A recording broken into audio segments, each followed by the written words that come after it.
বলছিলাম হ্যালোজেনের গুরুত্বপূর্ণ যৌগেরগুলোর মধ্যে ফার্স্ট যেটা সেটা হচ্ছে ক্লোরিন পানি। ক্লোরিন আর পানি একসাথে করলে যা হয় সেটাই হচ্ছে ক্লোরিন পানি। তো এটার স্পেশালিটি কি? এই বিক্রিয়াটা আগে আমি তোমাদের একসময় দেখাইছিলাম জারণ বিজারণের মধ্যে। এই ধরনের বিক্রিয়াকে বলা হয় ডিসপ্রপোর্শন রিঅ্যাকশন বা অসামঞ্জস্যকরণ বিক্রিয়া। এখানে দেখো ক্লোরিনের জারণ সংখ্যা 0, কিন্তু HOCl এ ক্লোরিনের জারণ সংখ্যা +1, HCl এ ক্লোরিনের জারণ সংখ্যা -1, মানে একই মৌলের জারণ ও বিজারণ হয়েছে। দ্যাটস ওয়াই এটাকে আমরা বলি ডিসপ্রপোর্শন। যেই জারক সেই আবার বিজারক। তো এই ক্লোরিন পানি যৌগটার বিশেষত্ব হচ্ছে এই যে আমরা HOCl পাইলাম, নাম আশা করি মনে আছে, ভুলে যাওনি, হাইপোক্লোরাস অ্যাসিড। মোটামুটি সব অক্সো অ্যাসিডের নেমিং আমি তোমাদের শিখাইছি। এইটা ভাঙলে HCl পাবা আর জাইমান অক্সিজেন পাবা। এই জাইমান অক্সিজেনের কাজ হচ্ছে সে দুইটা কাজ করে। এক, রঙিন বস্তুকে বিরঞ্জিত করে, অর্থাৎ এইটাও একটা বিরঞ্জক হিসাবে কাজ করে। আবার এর আরেকটা কাজ আছে, এই জীবাণুনাশক হিসাবেও কাজ করে, যে কোনো জীবাণুকে মেরে ফেলে।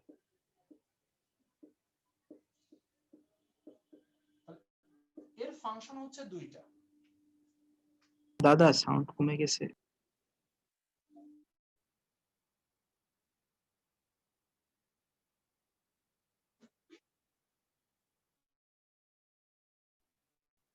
সরি, এর ফাংশন হচ্ছে দুইটা। একটা ফাংশন কি?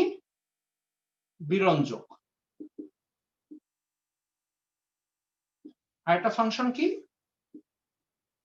জীবাণুনাশক। ওকে,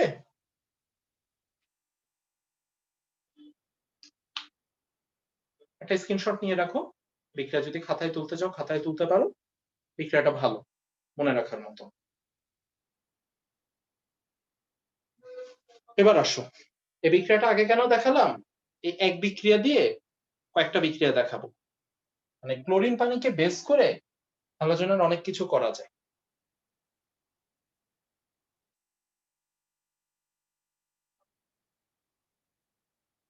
নতুন একটা গেলাম। হ্যাঁ, 2 নাম্বার হচ্ছে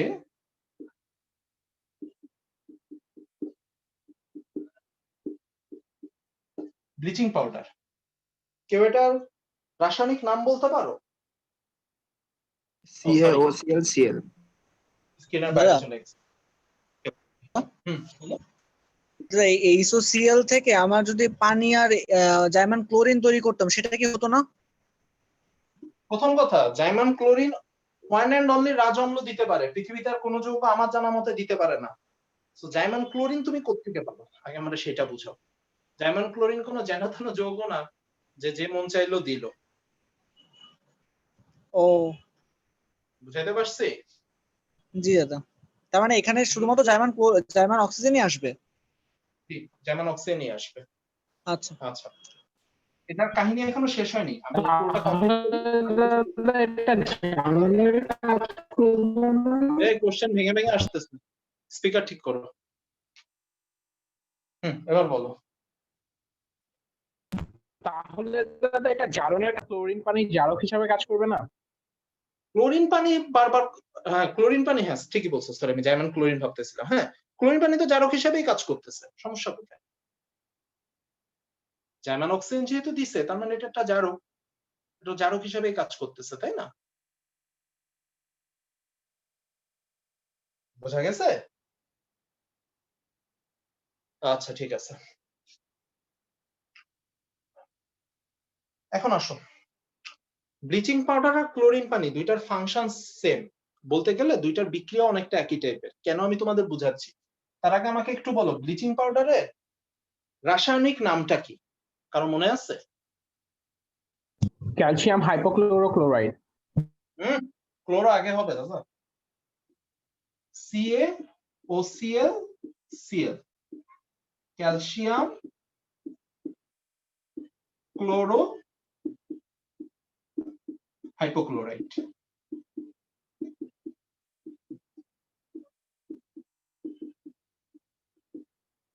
ঠিক আছে, ক্যালসিয়াম ক্লোরো হাইপোক্লোরাইট।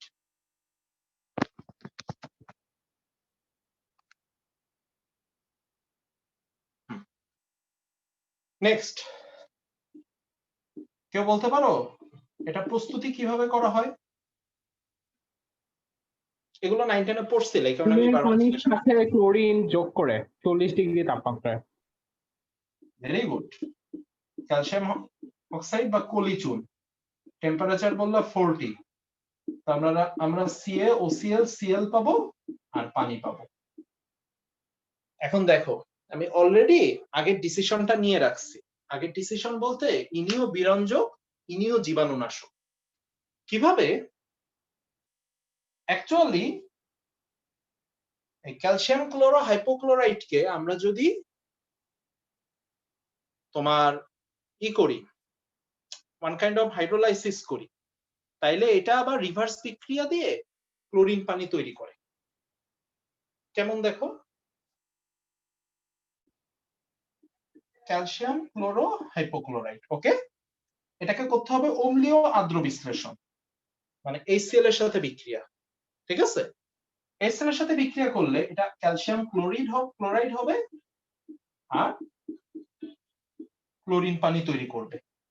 এটাকে এক ঢিলে দুই পাখি মারা বলতে পারো। আমি আগেরবার ক্লোরিন পানির প্রস্তুতি দেখাই না, এটা ক্লোরিন পানির প্রস্তুতিও। ব্লিচিং পাউডারকে অম্লীয় আর্দ্র বিশ্লেষণ করে বা ব্লিচিং পাউডারকে অ্যাসিডীয় মাধ্যমে বা HCl এর সাথে বিক্রিয়া ঘটায়, যে যেভাবে মনে রাখো। তাইলে দেখো, যখন ক্লোরিন পানি হচ্ছে তখন অ্যাজ ইউজুয়াল ক্লোরিন পানি ঠিক যেভাবে বিরঞ্জক হিসাবে কাজ করছিল, ব্লিচিং পাউডারও সেম স্টাইলে বিরঞ্জক হিসাবে কাজ করতেছে। এখন এখানে একটা কাহিনী আছে, তোমাদের 9 10 এর বইতে এই বিক্রিয়াটা ভুল ছিল।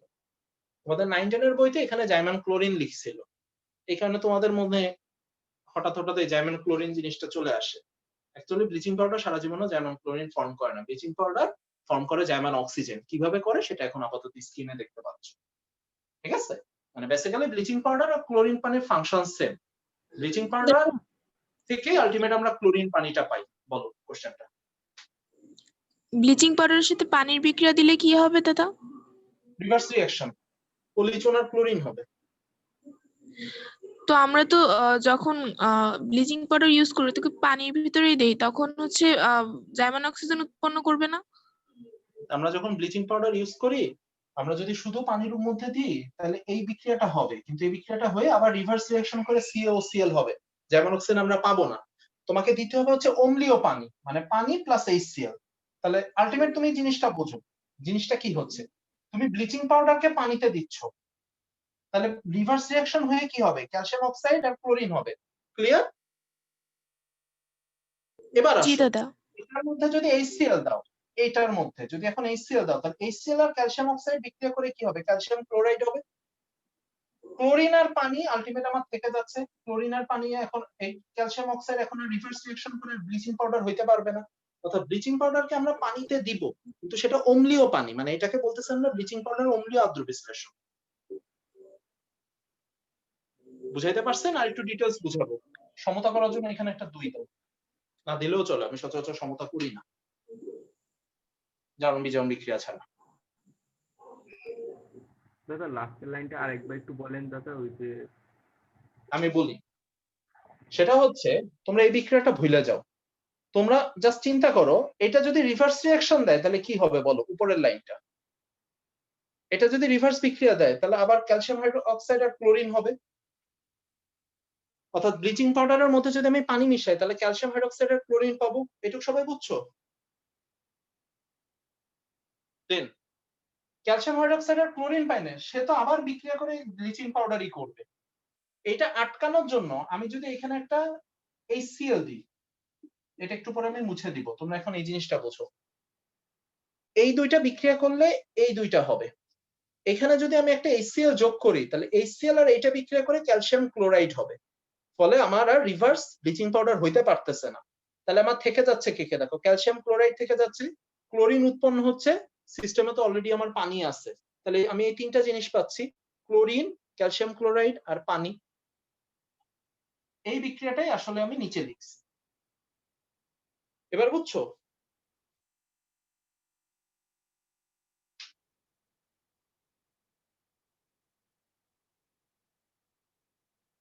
ক্লিয়ার?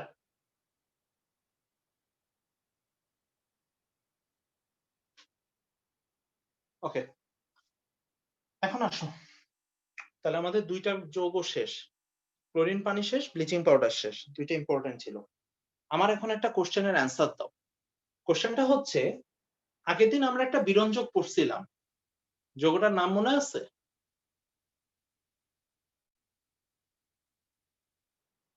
Sulphur dioxide. আজকে আমরা একটা বিরঞ্জক পড়লাম, একটা না দুইটাই ধরো, ব্লিচিং পাউডার বা ক্লোরিন পানি। আমি কেউ বলতে পারবা কোনটা বেশি শক্তিশালী, ক্লোরিন পানি না সালফার ডাইঅক্সাইড বিরঞ্জক হিসাবে? দাদা ক্লোরিন পানি। কারণ জানো? দাদা এটা হচ্ছে পরে বায়ুতে থাকলে আর হচ্ছে আপনার মানে এটা তো বিরঞ্জক হিসেবে কাজ করে, কিন্তু ক্লোরিন পানিটার ক্ষেত্রে আর পূর্বের রং ফিরে পায় না, কিন্তু সালফার ডাইঅক্সাইডের ক্ষেত্রে কিছুক্ষণ পর বাইরে এটাই রেখে দিলে বলতেছি। আবার পূর্বের রং ফিরে পায়। কেন ক্লোরিন পানিটার বেলায় কেন পূর্বের রং ফিরে পায় না, সালফার ডাইঅক্সাইডের বেলায় কেন পূর্বের রং ফিরে পায়, এইটা জানো কিনা? দাদা তৈরি হয়। আর পূর্বেরটার সময় জার্মান হাইড্রোজেন তৈরি হয় আর পরেরটাতে জার্মান অক্সিজেন তৈরি হয়। সেটা তো আমি বলছি, এবং আমাদের অ্যানালাইসিস যেটা বলতেছে, অ্যানালাইসিস না এমনি প্র্যাকটিক্যালি আমরা যেটা জানি সেটা হচ্ছে, জার্মান অক্সিজেন দিয়ে যখন তুমি বিরঞ্জন করবা তখন ওইটা বেশি স্ট্রং হয় রাদার দ্যান জার্মান হাইড্রোজেন। এই কারণটা কেউ জানো কি?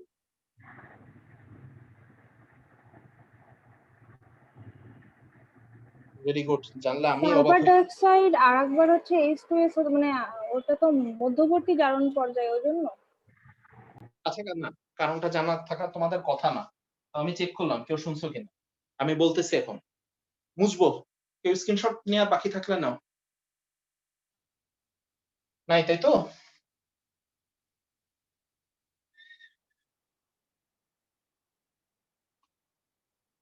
ওকে, তাহলে এটা আমি ছোট করে লিখে রাখি, SO2 ও ক্লোরিন পানির এর বিরঞ্জন ক্রিয়ার তুলনা।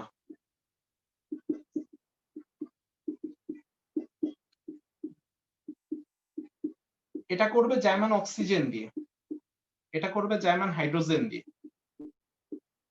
এটা কম শক্তিশালী, এটা অধিক শক্তিশালী। কম শক্তিশালী মানে তুমি কালার ব্যাক পাবা, আর অধিক শক্তিশালী মানে তুমি কালার ব্যাক পাবা না, সহজে পাবা না আর কি। এইটা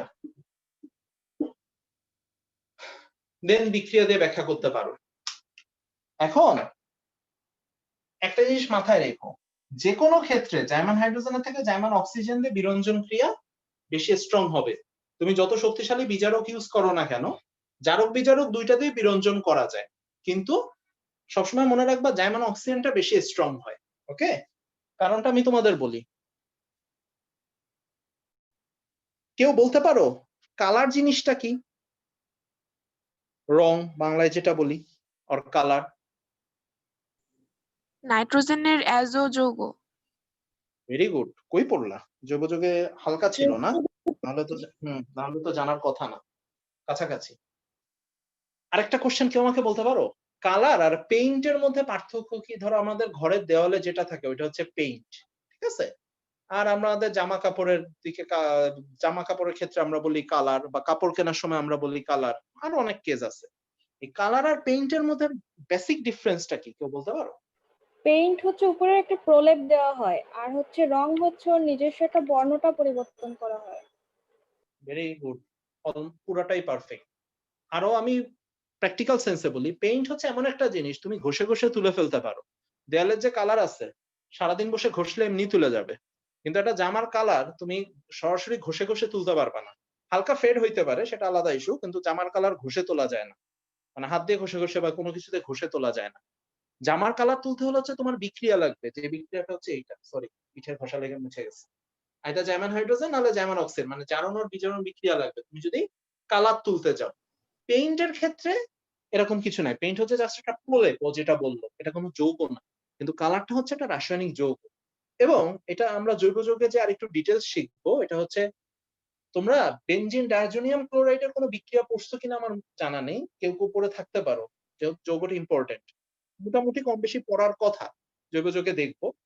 তো এই ডায়াজোনিয়ামের সাথে যে কোনো অ্যারোমেটিক যৌগের বিক্রিয়াতে আমাদের যে যৌগগুলো ফর্ম হয় ওই যৌগগুলোকে আমরা বলি অ্যাজোডাই। এই অ্যাজোডাই গুলো হচ্ছে তোমার, প্রতিটা অ্যাজোডাই হচ্ছে তোমার এক একটা রঞ্জক, মানে এক একটা কোনো কালারফুল যৌগ। এইখান থেকে তোমার কালারের বেসিক ডেফিনিশন আসে, অর্থাৎ কালার গুলো, এক কথা আমি তোমাদের বলি, কালার গুলো হবে কোনো না কোনো নাইট্রোজেন ঘটিত যৌগ। তার আবার বিভিন্ন শ্রেণী বিভাগ আছে, এটা তোমরা বায়োলজিতেও পড়ো। যেমন তোমরা মানে ক্লোরোফিলের যে ইসের জন্য লিউকোপ্লাস্ট বা হ্যান ত্যান, তারপরে ইসে ওই যে একটা চ্যাপ্টার ছিল ভুলে গেছি, 13-14 বছর আগের পড়া তো, তোমার গোত্রর মধ্যে যে আমরা এগুলো পার্থক্য করতাম, ওইখানেও ছিল যে কোন যৌগের উপস্থিতির কারণে উদ্ভিদের কালার আসে বা ফুলের কালার আসে বা কাণ্ডের কালার আসে, এরকম। তো কালারের ক্ষেত্রে যেটা হচ্ছে, কালার যেহেতু তোমার নাইট্রোজেন ঘটিত যৌগ, নাইট্রোজেন ঘটিত যৌগ হওয়ার কারণে ওইটাকে যখন আমরা জারণ করতেছি, জারণ করলে ওটা যখন নাইট্রোজেন অক্সাইডে ফর্ম করবে, নাইট্রোজেন সরাসরি নাইট্রোজেন অক্সাইড হবে না, বাট নাইট্রোজেন আর অক্সিজেনের মধ্যে একটা সন্নিবেশ বন্ধন হবে, এই বন্ধনটা ভাঙা টাফ, যে কারণে জাইমান অক্সিজেন দিয়ে আমি যখন বিরঞ্জন করি ওটা ব্যাক পাওয়া যায় না সহজে। কিন্তু যখন জাইমান হাইড্রোজেন দিয়ে করি, নাইট্রোজেন আর হাইড্রোজেনের মধ্যে যে বন্ডটা তৈরি হয় ওইটা ভাঙা সহজ, এই কারণে ওই কালারটা আমরা ব্যাক পাই সহজে। এটা হচ্ছে বেসিক রিজন, যে কারণে আমরা জাইমান অক্সিজেন দিয়ে যখন জারণ করি তখন এটা বেশি শক্তিশালী হয়, কালারটার ব্যাক পাওয়া যায় না। কিন্তু যখন জাইমান হাইড্রোজেন দিয়ে করি তখন এটা কম শক্তিশালী হয়, ফলে ওই কালারটা আমরা ব্যাক পাই। এর চেয়ে বেশি ডিটেলস তোমাদের জানার দরকার নেই, এমনিও বলতাম না, হাতে টাইম আছে, এখন যে সুস্থ পড়াইতে পারতেছে তাই জিনিসগুলো কম বেশি ব্যাখ্যা করতেছে, নাহলে এটাও করতাম না। ক্লিয়ার?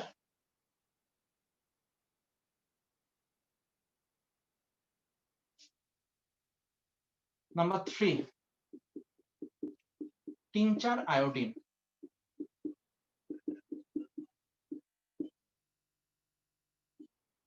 এটার খালি ইটা মুখস্থ রাখো, 100 cc রেকটিফাইড স্পিরিট, 5 গ্রাম আয়োডিন, 5 গ্রাম কেআই। এর আলাদা কোনো সংকেত নেই, এটা একটা মিক্সচার, এই তিনটা জিনিসের মিক্সচারকে আমরা একসাথে টিংচার আয়োডিন বলি। এটার কাজ কি কেউ জানো? নামটা পরিচিত হওয়ার কথা, যদি আগে নাও পড়ো। প্রাথমিক চিকিৎসায় আপনার জীবাণুনাশক হিসেবে ব্যবহার করা হয়। জামালা কোথাও কেটে বা ছড়ে গেলে এই জিনিসটা দেওয়া হইতো, আগের ইউজ ছিল প্রচুর, জিনিসটা প্রচন্ড জলে, এখন অনেক ভালো বিকল্প চলে আসছে টিংচার আয়োডিনের। নেক্সট, নাম্বার 4, কেল।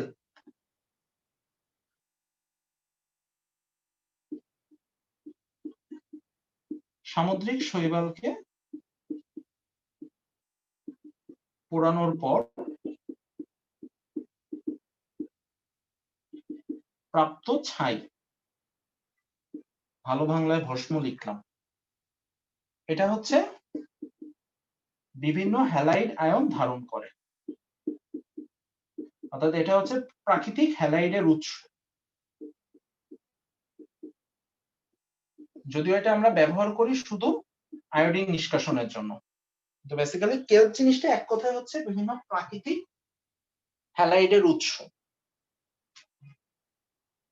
লেখাটা কি বেশি ছোট হয়ে গেছে? আমি একবার পড়ে দিই।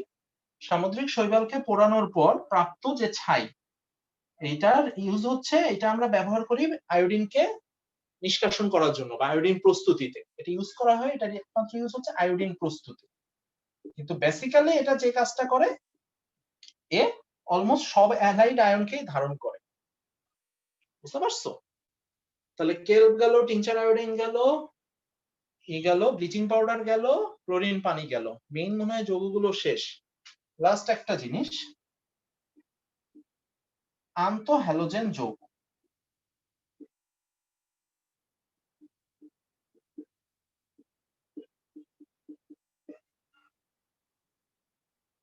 শোনো, সচরাচর একই গ্রুপের উপর থেকে নিচের মৌলগুলোর মধ্যে মানে একই গ্রুপভুক্ত মৌলরা নিজেরা নিজেদের মধ্যে যৌগ গঠন করে এই ঘটনাটা কম, কিন্তু হ্যালোজেনে এই ঘটনাটা মাত্রাতিরিক্ত বেশি।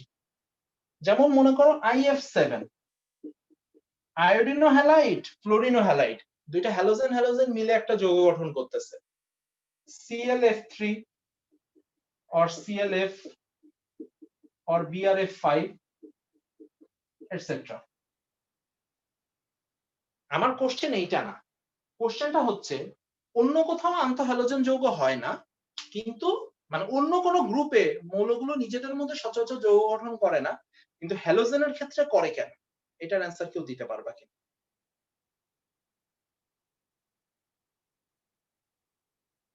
তড়িৎ ঋণাত্মকতার পার্থক্য বেশি থাকে উপর থেকে নিচের দিকে। পারফেক্ট। হ্যালোজেনের ক্ষেত্রে তোমার ইলেকট্রোনেগেটিভিটি ড্রপটা এত বেশি যে গ্রুপের উপর থেকে নিচের মৌলগুলোর মধ্যে খুব সহজে বন্ধন গঠন হয়। এটার মেইন রিজন হচ্ছে হ্যালোজেনের মধ্যে তড়িৎ ঋণাত্মকতার পার্থক্য অনেক বেশি হওয়া। যেমন ফ্লোরিনের 4 আর আয়োডিনের হচ্ছে 2.67, এই যে একটা হিউজ ডিফারেন্স, এই হিউজ ডিফারেন্সটার জন্য তোমার হ্যালোজেন গুলো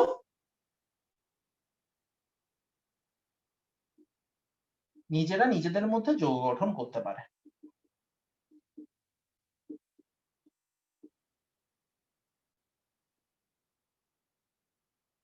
ওকে,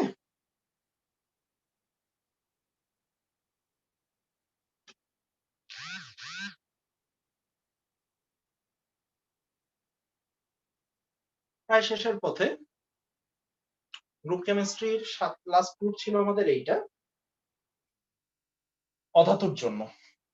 আর ধাতুর যেটা ধাতু বা নিৎক্ষার ধাতু, এগুলোতে আমাদের ওইভাবে আহামরি নতুন বলার মতো পড়ার মতো তেমন কিছু নাই। ম্যাক্সিমাম যে ইনফরমেশন গুলো আছে সবই তোমরা জানো, আমি খালি একটু হালকা ব্যাখ্যা করে দিচ্ছি, জাস্ট যেগুলো একটু না জানা তোমাদের সম্ভাবনা আছে সেই জিনিসগুলো বলতেছি। তাহলে গ্রুপ 17 আমাদের শেষ, অর্থাৎ হ্যালোজেনও শেষ। 2-4টা কোনো কোশ্চেন বাদ গেলে পরে দেখা যাবে, বা পরে আমি দেখতেছি। এটা মুছবো, কোনো কোশ্চেন থাকলে বলো। ও একটা জিনিস বলতে ভুলে গেছিলাম, রেকটিফাইড স্পিরিট চিনো?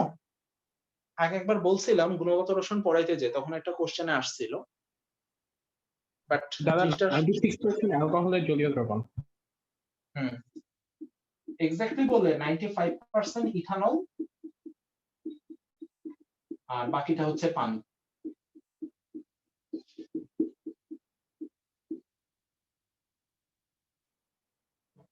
নিত্য আসো?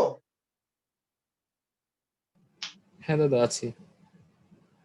মনে আছে একটা কোশ্চেন ছিল, রেকটিফাইড স্পিরিটকে কেন আমরা আংশিক পাতনের সাহায্যে নিষ্কাশন করতে পারি না? মানে রেকটিফাইড স্পিরিটের এদের উপাদানগুলো কেন আংশিক এদের পাতন দিয়ে পৃথক করা যায় না? সমস্ফুটন এটা মিশ্রণ, কারণ এদের আছে? সমস্ফুটন মিশ্রণ, এই কারণে এদের গলনাঙ্কটা একই, স্ফুটনাঙ্কটা ঠিক আছে, একই। স্ফুটনাঙ্কটা একই, মানে এটা সবাই একটু দেখো, এই জিনিসটার স্পেশালিটি হচ্ছে, থ্যাংক ইউ নিত্য, স্পিকারটা অফ করো। ঠিক আছে। যেহেতু প্রসঙ্গ আসলে বলে দিই, এই জিনিসটার স্পেশালিটি হচ্ছে ইনি একটা সমস্ফুটন মিশ্রণ।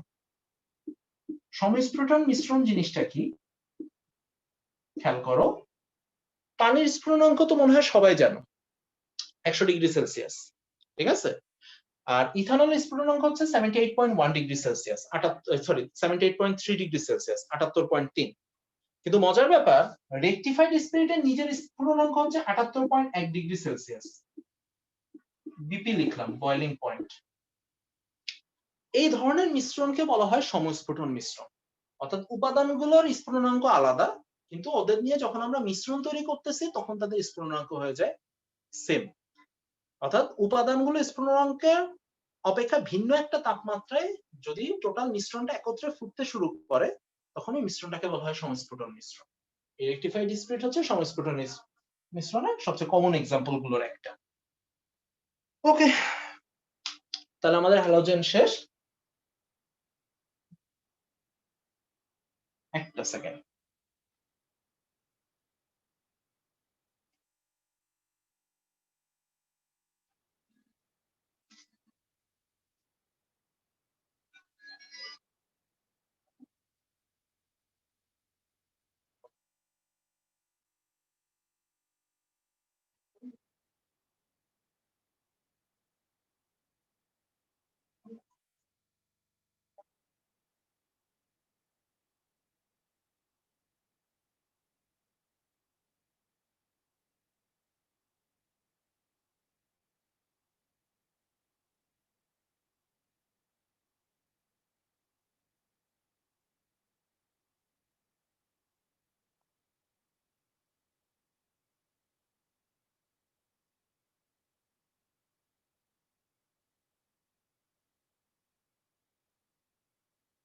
ওকে, আচ্ছা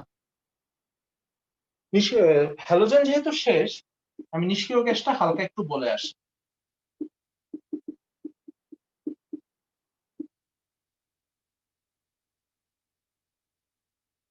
মোটামুটি সবাই কম বেশি জানো নিষ্ক্রিয় গ্যাস যৌগ গঠন করে না, বাট প্র্যাকটিক্যালি সে কিছু কিছু যৌগ গঠন করে, ঠিক আছে? যদি পসিবল হয় কয়েকটা জিনিস একটু নিজেরা বইয়ের থেকে একটু উদাহরণগুলো দেখে নিবে, যদি আমার মনে হচ্ছে না লাগবে। ক্লাথরেট যৌগ, তারপর হচ্ছে জেননের সমযোজী যৌগ গঠনের কারণ,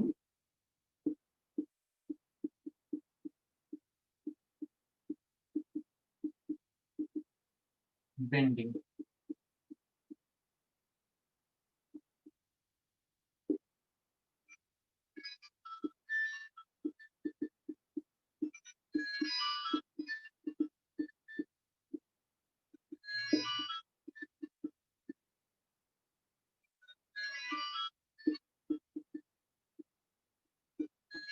একটা স্ক্রিনশট নিয়েও পরে সুবিধা মতো পড়ে।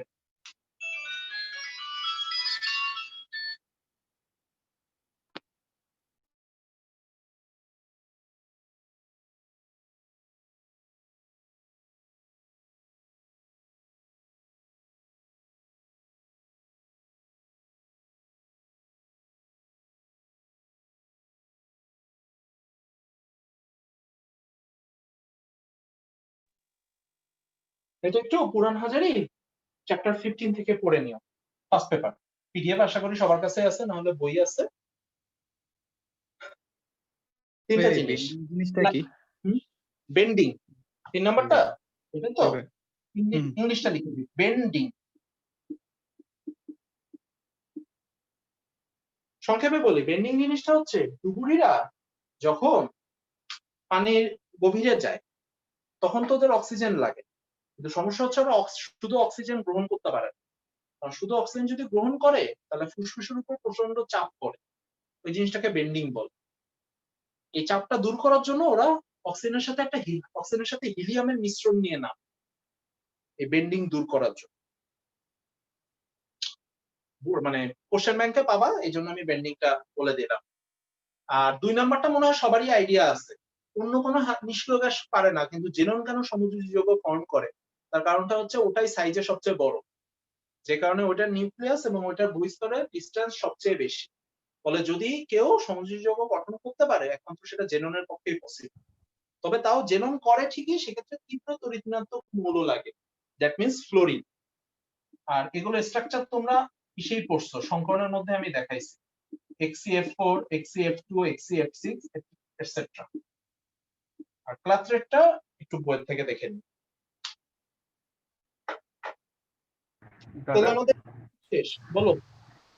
ওই যে নিষ্ক্রিয় গ্যাসগুলোতে শক্তিশালী ডাইপোল যৌগটা তৈরি করে না, এটা একটু বলবেন? বুঝিনি। নিষ্ক্রিয় যৌগ মানে নিষ্ক্রিয় গ্যাসগুলো শক্তিশালী ডাইপোল যৌগ গঠন করে। শক্তিশালী কোথায় পাই? বহুত কষ্ট কষ্টে পুরায় ডাইপোল বানায়, শক্তিশালী কই পাইছো? দাদা ওই যে আর্গন ছয়ন পানি। হ্যাঁ, আর্গন ছয়ন পানি, এটা ঠিক আছে, কিন্তু এটা শক্তিশালী তোমার কে বল? চাপের পরিমাণ বাড়াইতে হয়, তাপমাত্রা কত জানি একটা লিমিটেশন আছে, দিয়ে তারপর ডাইপোল বানায়। এটাই তো ডাইপোলেরটাই তো। হ্যাঁ দাদা, কিন্তু বিষয়টা ক্লিয়ার না। বিষয়টা ক্লিয়ার হওয়ার দরকার নেই, এটা কোশ্চেন করছো, কোশ্চেনটা ভুল হয়েছে। 15 অধ্যায় পেয়ে যাবা, একটু চোখ বুলাই নিও। তারপরে যদি কনফিউশন থাকে, কোন জায়গায় কনফিউশন আমাকে বললো, আমি দেখাই দিব না। তাহলে বললে যখন 4 নাম্বার আর একটা অ্যাড দিয়ে দিই, ডাইপোল যৌগ গঠন, এটাও 15 হাজারিতে পাচ্ছ বা পাবা। মানে যৌগটা গঠন করে কেমনে, মানে যৌগটা গঠন করে কেমনে মানে ডাইপোলের মাধ্যমে কিভাবে নিষ্ক্রিয় গ্যাস যৌগ গঠন করে? হ্যাঁ দাদা, এইটা কোশ্চেন। হ্যাঁ। ওকে ফাইন, তাহলে এটা আমি একটু পরে পড়াই। এটা হচ্ছে তাহলে এটা একবারে লন্ডন বল বা ওই বলগুলোর সাথে একবারে পড়ে, তাহলে আরো ভালো বুঝবো। ওকে, তাহলে দেখো আমাদের অধাতু পার্ট শেষ। নাইট্রোজেন থেকে শুরু করতে গ্রুপ 15 কে দিয়ে শুরু করছি, গ্রুপ 16, গ্রুপ 17, নিষ্ক্রিয় গ্যাস হচ্ছে গ্রুপ 18 বা আগের নিয়মে 0। 4টা গ্রুপ শেষ, মানে টোটাল অধাতু শেষ। আমরা যদি একটু ব্যাকে যাই, ব্যাকে হচ্ছে গ্রুপ 13 আর গ্রুপ 14। এই দুইটা গ্রুপের বেশিরভাগ মূল্য হচ্ছে উপধাতু বা অপধাতু, মানে এরা ম্যাক্সিমাম হচ্ছে ধাতু আর অধাতুর মাঝামাঝি। তো এইখান থেকে আমাদের পড়ার মতো তেমন কোশ্চেন নাই, জাস্ট দুই একটা কোশ্চেন আছে, আমি বলে দিচ্ছি। আর এর আগে গ্রুপ 1 আর গ্রুপ 2 অর্থাৎ এস ব্লক মৌল যারা, তাদের ক্ষেত্রেও ওইভাবে বলতে গেলে আমাদের তেমন কোশ্চেন নাই। ক্ষার ধাতু আর মৃৎ ধাতুর ম্যাক্সিমাম বৈশিষ্ট্য খুব কমন, ধাতুর যে বৈশিষ্ট্য থাকে দুই একটা আনকমন জিনিস আছে, সেটা আমি তোমাদের বলে দিচ্ছি। এই হচ্ছে আমার মিলে আমার তাহলে পুরো গ্রুপ কেমিস্ট্রি শেষ হয়েছে। পুরো গ্রুপ কেমিস্ট্রিতে আমার তোমাদের বোঝানোর মতো আর কিছু থাকে না। আর মুখস্থ করতে চাইলে word by word, line by line অনেক কিছু করতে পারো, বাট ওটা টাইম ওয়েস্ট হবে, পেন নিতে যাও না। আর হুটহাট সামনে বিক্রিয়া পড়লেই ঘাবড়ায় যাবা না, যে হঠাৎ করে একটা বিক্রিয়া পাইছো, পারো নাই বা চোখে দেখো নাই, তার মানে এখানে বহুত কিছু পড়া বাকি আছে, এরকম ভাবার কারণ নেই। এখানে আমরা গদ বাঁধা অল্প কিছু বিক্রিয়া শিখি, এর বেশি বিক্রিয়া শেখার দরকার নেই।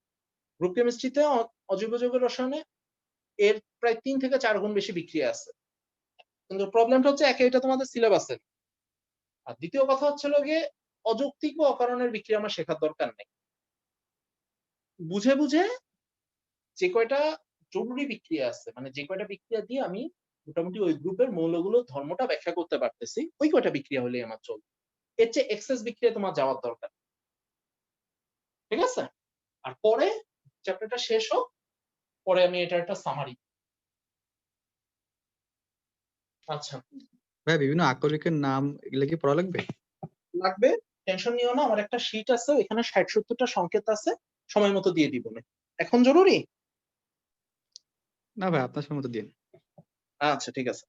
এখন দিলে বিরক্ত হবা। বিরক্ত হবা বলতে যে এটা এখন দিলে পড়লেও লাভ নেই, 3 মাস আসতে আসতে 3টাও মনে থাকবে না। তার থেকে 3 মাস পরে যে পড়ো, তখন যদি 30-40টা মনে থাকে, তাই আমার লাভ, তোমাদেরও লাভ। আর ওকে, তাহলে এবার আসো ব্যাকে যাই, গ্রুপ 13 একটু রিভিউ দিই। আগের দিন কয়েকটা রিয়াকশন দিয়েছিলাম মানে মেসেজে, ওইগুলো কি দাদা লাগবে? হ্যাঁ লাগবে না, কিন্তু আমি তোমারে করে দিচ্ছি। N2O4 এর বিক্রিয়া না, N2O4 NO N2O5 ওই কয়টা না? হ্যাঁ দাদা, ওই 3টা। হ্যাঁ আচ্ছা, এর মধ্যে তুমি আমার একটা বিক্রিয়া দিছিলে Cl2O6, এই যৌগ কই পাইছো? সারা জীবনে তো আমি ক্লোরিনের 6 এটা হচ্ছে যৌগই দাদা দেখিনি। উদ্ভাসের পরীক্ষায় আসছিল, মানে ওইখানে কমপ্লিট করতে বলছে রিয়াকশন। ওরা কি Cl2O6 দিছিল না প্রিন্টিং মিস্টেকে Cl2O7 Cl2O6 হয়ে গেছে, কোনটা? পুরোটা দাদা কপি করে দিছি পুরোটা, দেখুন ওখানে তো Cl2O6 লেখা ছিল। ওকে, তারপর দাদা আমি আরেকবার দেখে আমি রাত্রে আপনাকে মেসেজে জানাবানি ভুল লিখছি কিনা। ওকে, এখন আসো গ্রুপ 13 আর গ্রুপ 14 হলে আমাদের পি ব্লক শেষ হয়। খেয়াল করো, কিছু বলবা? দাদা Cl2O6 ছিল। Cl2O6 ছিল, কিন্তু এই যৌগ আমি আমার জীবনে কখনো দেখি নাই। ক্লোরিনে যে 6 যোজনী হয়, এটা আমার ধারণার বাইরে। তাহলে একটু গুগল করেই দেখতে হবে, বই খুলে লাভ নেই। দেখবো না, তবে যে জিনিস মানে যৌগ হিসাবে আনকমন, তার বিক্রিয়া নিয়ে আমার মাথা ঘামানোর কোনো ইচ্ছা নেই। ওকে, আমরা একটু রিভিউ করি। আমরা গ্রুপ 15 দিয়ে শুরু করছিলাম, মানে পিওর অধাতু দিয়ে। 15, 16, 17, 18 নাইট্রোজেন, অক্সিজেন, দেন হ্যালোজেন, আর লাস্টে এসে আজকে নিষ্ক্রিয় গ্যাস। এই 4টা গ্রুপ শেষ করলাম। তার মানে পি ব্লকে আমাদের আর গ্রুপ বাকি আছে গ্রুপ 13 আর গ্রুপ 14। এই গ্রুপ 13 আর গ্রুপ 14 এর ম্যাক্সিমাম মৌল হচ্ছে অপধাতুর গ্রুপের, অর্থাৎ এরা যেহেতু এদের বহিঃস্তরে 3টা বা 4টা মৌল, সো এরা সবাই ধাতু এবং অধাতুর মাঝামাঝি। দ্যাট মিন্স যেটাকে আমরা অপধাতু বা উপধাতু বলি, ইংলিশটা হচ্ছে মেটালয়েড, এদের ন্যায় আচরণ করে। এখন অপধাতুর পড়াটা কেমিস্ট্রিতে বেশি নাই। অপধাতুর পড়াটা হচ্ছে লাইফে যদি ইঞ্জিনিয়ারিং পড়ো, আরো স্পেসিফিক্যালি বললে যদি ইলেকট্রিক্যাল পড়ো, তাহলে সারা জীবনেই সিলিকন নিয়ে কাটাইতে হবে। কারণ সব আইসির মেইন থিম হচ্ছে তোমার এইটা, উপধাতু বা উপধাতু, যেটা এই 4 যোজনী। কিছু কিছু মেবি তোমরা ইলেকট্রনিক্স ও পড়ছো, ফিজিক্সে, P type semiconductor, N type semiconductor. তো এইটার কাজ কেমিস্ট্রিতে খুব বেশি নাই। এখানে আমি জাস্ট তোমাদের 3টা বা 4টা কোশ্চেন বলে দিচ্ছি, এই কোশ্চেন গুলো একটু আইডিয়া রাখলেই হবে। তো ফার্স্ট আসো গ্রুপ 13। গ্রুপ 13 এর প্রথম দুইটা এলিমেন্ট হচ্ছে বোরন আর অ্যালুমিনিয়াম। ইনি পিওর অপধাতু, ইনাকে ইউজ করা হয় হচ্ছে পি টাইপ সেমিকন্ডাক্টরে। এটা ফিজিক্সে পড়ছো, আশা করি আইডিয়া আছে, না থাকলে পরে যখন পড়বা দেখবেন। আমাদের অ্যালুমিনিয়াম নিয়ে কিছু কোশ্চেন আছে, ঠিক আছে? অ্যালুমিনিয়ামটা হচ্ছে ধাতুর শেষ সীমা, মানে এ নিজে ধাতু কিন্তু এর যৌগগুলো ম্যাক্সিমাম হচ্ছে সমযোজী। এটা হচ্ছে অ্যালুমিনিয়ামের স্পেশালিটি। এই কারণে অ্যালুমিনিয়ামের কিছু আলাদা কোশ্চেন তৈরি হয়, একটা একটা করে আমি তোমাদের বলি। 1 নাম্বার, অ্যালুমিনিয়াম ক্লোরাইড ডাইমার গঠন করে।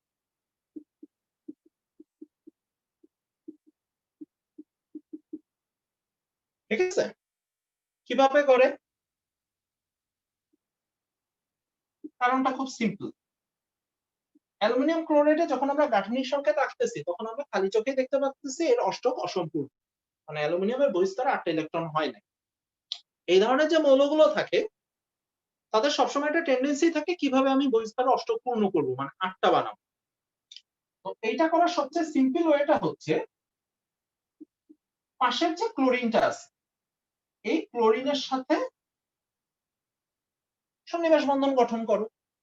অর্থাৎ এই ক্লোরিন এই অ্যালুমিনিয়ামকে 2টা ইলেকট্রন দিয়ে হেল্প করলো, এই ক্লোরিন এই অ্যালুমিনিয়ামকে 2টা ইলেকট্রন দিয়ে হেল্প করলো। এজ এ রেজাল্ট আমার একটা কমপ্লিট যৌগ তৈরি হলো Al2Cl6। অর্থাৎ AlCl3 কে তুমি যদি নরমালি রাখো এই AlCl3 হিসাবে কম থাকবে, Al2Cl6 হিসাবে বেশি থাকবে। দ্যাটস ওয়াই আমরা এটাকে বলি ডাইমার। ঠিক আছে? আশা করি এই সংকেতটা তোমাদের পড়ার কথা, কারণ এটা কয়ের জন্য ইম্পর্টেন্ট ছিল ইন্টারেও। না হলেও প্রবলেম নেই, স্ক্রিনশট নিয়ে নাও বা সংকেতটা একটু রাখো, সংকেতটাই না কিছু। Al2Cl6 এর সংকেত এটা ঠিকঠাক ড্র করতে পারলে এটার কোশ্চেনের অ্যান্সার শেষ। এই জিনিসটা আবার একটু বলেন। বুঝি নাই। এই জিনিসটা আবার একটু বলেন। ওকে ফাইন, খেয়াল করো, 2টা অ্যালুমিনিয়াম ক্লোরাইড যদি তুমি পাশাপাশি রাখো, এটা একটা আমার মার্কারটা নোটিস করো, আমি যদি এখানে মাঝখানে একটা মার্কার দিই তাহলে মার্কারের ওই সাইডে দেখো একটা অ্যালুমিনিয়াম ক্লোরাইড দেখা যাচ্ছে, আর আমার হাত যেখানে ঢেকে গেছে ওইখানে একটা অ্যালুমিনিয়াম ক্লোরাইড আছে। এবার মার্কারটা সরাই নিলাম, এবার দেখো এই ক্লোরিন তার লোন পেয়ার দিয়ে এই অ্যালুমিনিয়ামের সাথে কোঅর্ডিনেট বন্ড সন্নিবেশ বন্ধন ফর্ম করলো। একই রকম ভাবে এই ক্লোরিন তার লোন পেয়ার দিয়ে এই অ্যালুমিনিয়ামের সাথে কোঅর্ডিনেট বন্ড বা সন্নিবেশ বন্ধন ফর্ম করলো। অ্যাজ এ রেজাল্ট দেখো এই 2টা অ্যালুমিনিয়ামের এখন আমার অক্টেট ফুল হয়ে গেছে না, অর্থাৎ এই 2টা অ্যালুমিনিয়ামের অষ্টক পূর্ণ হয়ে গেছে। কিন্তু আলটিমেট আমার এই প্রসেসে 2টা অ্যালুমিনিয়াম ক্লোরাইড মিলে একটা যৌগ হয়ে গেছে, যেটাকে আমরা অ্যালুমিনিয়াম ক্লোরাইডের ডাইমার বলতেছি বা Al2Cl6। নরমালি ডাইমার ওয়ার্ডটার মিনিং তো বোঝো, 2টা অণু মিলে একটা অণুর ন্যায় আচরণ করবে, মানে একটা সিঙ্গেল মলিকুল। তো এই সিঙ্গেল মলিকুল গঠনের পিছনে রিজনটা হচ্ছে অ্যালুমিনিয়ামের অসম্পূর্ণ অষ্টক, যেটা সে ক্লোরিনের লোন পেয়ারের সাহায্যে পূর্ণ করার চেষ্টা করে বা করতে পারে আর কি। ক্লিয়ার এবার? জি দাদা বুঝছি। ফাইন, শোনো এখন বর্ণনার লেখা নিয়ে মাথা ঘামাবা না, আজকে ক্লাসটা একেবারে লাস্ট মোমেন্টে যা বা শেষের দিকে যে আমি বলবো এই চ্যাপ্টারটার একটা সাম আপ করা দরকার। ও সাম আপ করা লাগবে না, তার বিকল্প এও আছে।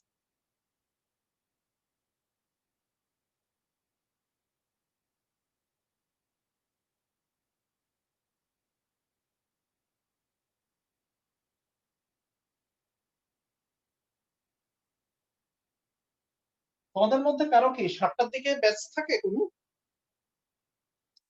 আজকের দিনে, মানে রবি মঙ্গল বৃহস্পতি? হ্যাঁ দাদা ব্যাচ থাকে। কার কাছে? আমার মানে অতন্দ্র এবং আরো কিছু থাকতে পারে। হ্যাঁ দাদা। ফিজিক্স পড়ো না ম্যাথ? মানে থাকতে পারে বলতে কি শুরু হবে না শুরু? ফিজিক্স মানে শুরু করছি, আমার আর অতন্দ্রর আছে, আরো বুঝতে পারছি কিছু লোক থাকতে পারে। শেষে আলোচনা করতেছি এটা। নাম্বার 2, অ্যালুমিনিয়াম ক্লোরাইড ঊর্ধ্বপাতিত হয়। এটা ইন্টারের জন্য ইম্পর্টেন্ট, বাট অ্যাডমিশনে এই ধরনের কোশ্চেনের কোনো ইম্পর্টেন্স নাই বললেই চলে, কারণ এটা জাস্ট এক্সপ্লানেশন। এখানে বেসিক অ্যান্সার বলতে গেলে খুব কম। কেউ একজন তোমাদের মধ্য থেকে বলো, তাহলে আমার জন্য ভালো হয়। এটা অ্যান্সার জানা থাকার কথা, কারণ বোর্ডে ইম্পর্টেন্ট ছিল। দাদা অ্যালুমিনিয়াম ক্লোরাইডের ত্রৈধবিন্দুর চাপ বায়ুচাপের থেকে বেশি হয়, এর জন্য ঊর্ধ্বপাতিত হয়। নেক্সট কোশ্চেন যদি আমি বলি, অ্যালুমিনিয়াম ক্লোরাইডের ত্রৈধবিন্দু চাপ কেন বায়ুচাপের চেয়ে বেশি, এটা জানো? না দাদা। ওকে, ঠিক আছে। আর কেউ একটু ডিটেলসে বলতে পারবা অ্যালুমিনিয়াম ক্লোরাইড কেন ঊর্ধ্বপাতিত হয়?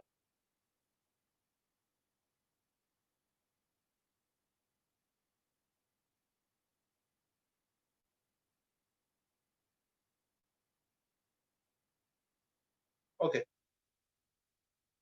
আপাতত এসএসডি নিজে একবার পড়ে নিও, তারপরে যদি না বুঝো আমারে বইলো, আমি সহজ কথায় বুঝাই দিব। তবে অ্যান্সার ও যেটা বললো সেটা পুরো পারফেক্ট করছে। অ্যান্সার এক কথায় হচ্ছে অ্যালুমিনিয়াম ক্লোরাইডের ত্রৈধবিন্দুর চাপ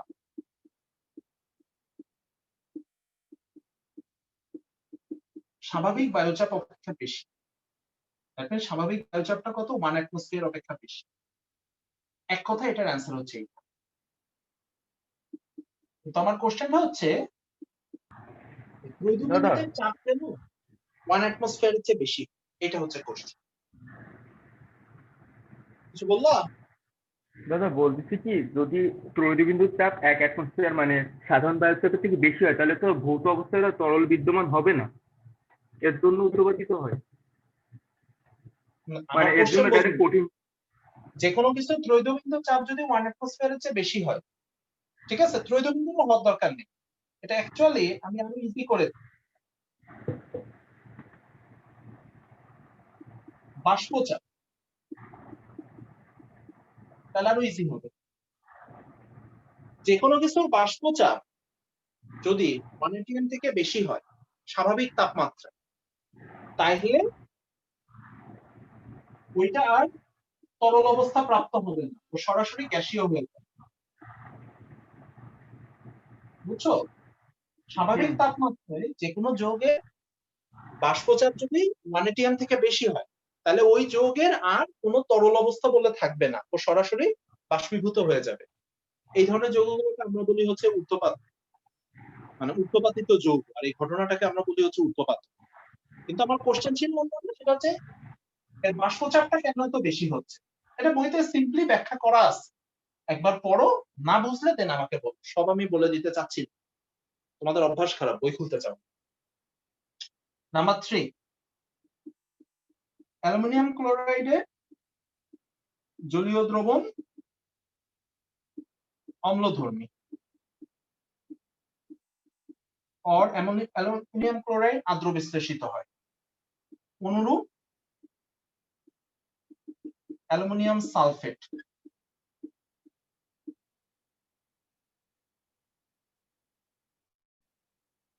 তিন নম্বরটা আশা করি পারবা। এটা বলো, অ্যালুমিনিয়াম ক্লোরাইডের জলীয় দ্রবণ, আগে বলো না অ্যালুমিনিয়াম ক্লোরাইড আদ্র বিশ্লেষিত হয় কেন, ডি ব্লক তারপর সেটা ব্যাখ্যা করো। কিছু বললা? ডি অরবিটাল থাকে, ওই জন্য আদ্র বিশ্লেষণ। Very good. এক কথায় যখন কোনো কিছু আদ্র বিশ্লেষিত হবে, বুঝছো, আগে খুঁজে বের করবো ডি অরবিটাল আছে কিনা। যদি খালি ডি অরবিটাল থাকে তাহলে চোখ বন্ধ করে দিন আদ্র বিশ্লেষিত হবে। আদ্র বিশ্লেষণ মানে পানির সাথে সন্নিবেশ বন্ধন, পানির লোন পেয়ারকে জায়গা দিতে পারলেই চলে। তার জন্য আমার লাগবে খালি ডি অরবিটাল। আর যদি নেহাত খালি ডি অরবিটাল না থাকে, তাইলে হচ্ছে একটু খোঁজাখুঁজি করবা কোন অরবিটাল খালি আছে বা এখানে অন্য কোনো প্রসেসে হয় কিনা। আমাদের ওই স্পেশাল প্রসেস তেমন নাই, আমাদের যে কয়টা আদ্র বিশ্লেষণ সব আমরা খালি ডি অরবিটাল দিয়ে ব্যাখ্যা করি। তাহলে এবার আমার কোশ্চেনটা দাও এইটা, অ্যালুমিনিয়াম ক্লোরাইডের জলীয় দ্রবণ অম্লধর্মী, অনুরূপ একই অ্যালুমিনিয়াম সালফেট বললেও সেম কথা হবে। জলীয় দ্রবণে অ্যালুমিনিয়াম হাইড্রোক্সাইড এবং HCl গঠন করবে, আর HCl হচ্ছে তীব্র অম্ল, জন্য অ্যালুমিনিয়াম হাইড্রোক্সাইড অপেক্ষা তীব্র অ্যাসিড, ফলে আলটিমেট জলীয় দ্রবণে H+ এর প্রাধান্য থাকতেছে বা জলীয় দ্রবণ অম্লধর্মী হচ্ছে। পারফেক্ট। আমি জাস্ট বিক্রিয়াটা একটু শর্টে দেখাই। এই মনে করো অ্যালুমিনিয়াম ক্লোরাইড, ঠিক আছে? যখন এখানে তুমি এটাকে পানির সাথে বিক্রিয়া করাবা, তখন সে পানির অণুর সাথে সন্নিবেশ বন্ধন গঠন করবে। এই প্রসেসে একটা জটিল যৌগ তৈরি হবে। জটিল যৌগ আমরা আগে ব্যাখ্যা করছি, আমি আর ওই ব্যাখ্যায় যাচ্ছি না, এটুকু বুঝার কথা অ্যাট লিস্ট। আমার কোশ্চেনটা হচ্ছে এই যৌগটা আনস্টেবল কেন, এটা বলতে পারো?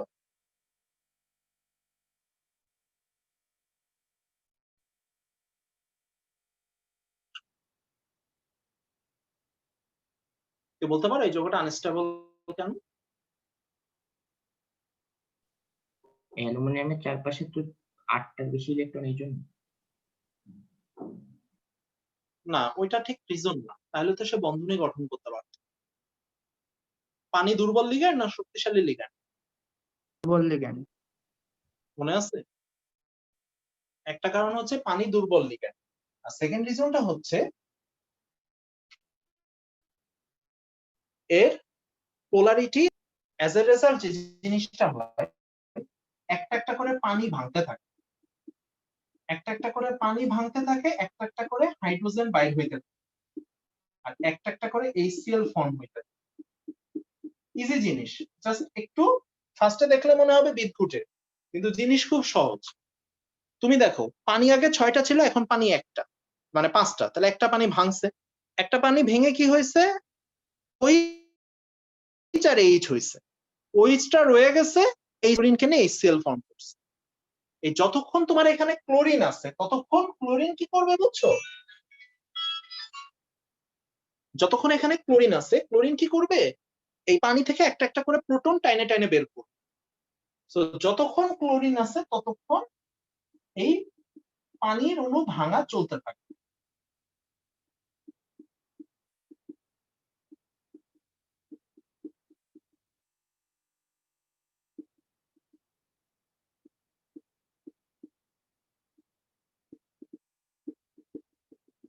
লাস্টে যখন এই যৌগটা তৈরি হয়, পানি এমনিতেই দুর্বল লিগ্যান্ড, ফলে এই সার্বিক বিক্রিয়াতে এইটা থাকে না। সার্বিক বিক্রিয়া যেটা হয় সেটা হচ্ছে অ্যালুমিনিয়াম ক্লোরাইড যোগ 3 অণু পানি equal to aluminium hydroxide plus 3 HCl। অর্থাৎ সার্বিক বিক্রিয়াতে এই যৌগটা থাকে না, এটা জাস্ট সিম্পল অ্যালুমিনিয়াম হাইড্রোক্সাইড হয়ে যায়। এই অবস্থায় যে পানির অণুটাকে অ্যালুমিনিয়াম ধরে রাখতে পারে না। তারপর ও যে ব্যাখ্যাটা দিল ওইটাও দিতে পারো, না দিলেও তো সমস্যা নেই, কারণ আমরা প্রতি পয়েন্টেই দেখতেছি যে HCl আমার উৎপন্ন হচ্ছে, ফলে আলটিমেট এই জলীয় দ্রবণটা অম্লধর্মী হবে। অর্থাৎ এই বিক্রিয়া দিলে আমার কোনো প্রকার কোনো ব্যাখ্যা দেওয়ার দরকার। আর তারপরও যদি তুমি ব্যাখ্যা দিতে চাও তাহলে এখান থেকেও ব্যাখ্যা দিতে পারো যে অ্যালুমিনিয়াম ক্লোরাইডের আদ্র বিশ্লেষণে যে ক্ষার এবং যে অ্যাসিডটা তৈরি হচ্ছে তার মধ্যে অ্যাসিডটা অধিক শক্তিশালী, ফলে অ্যাজ এ রেজাল্ট আমার দ্রবণে H+ এর প্রাধান্য বেশি থাকবে বা দ্রবণটা অম্লধর্মী হবে। সবচেয়ে সিম্পল যে লজিকটা।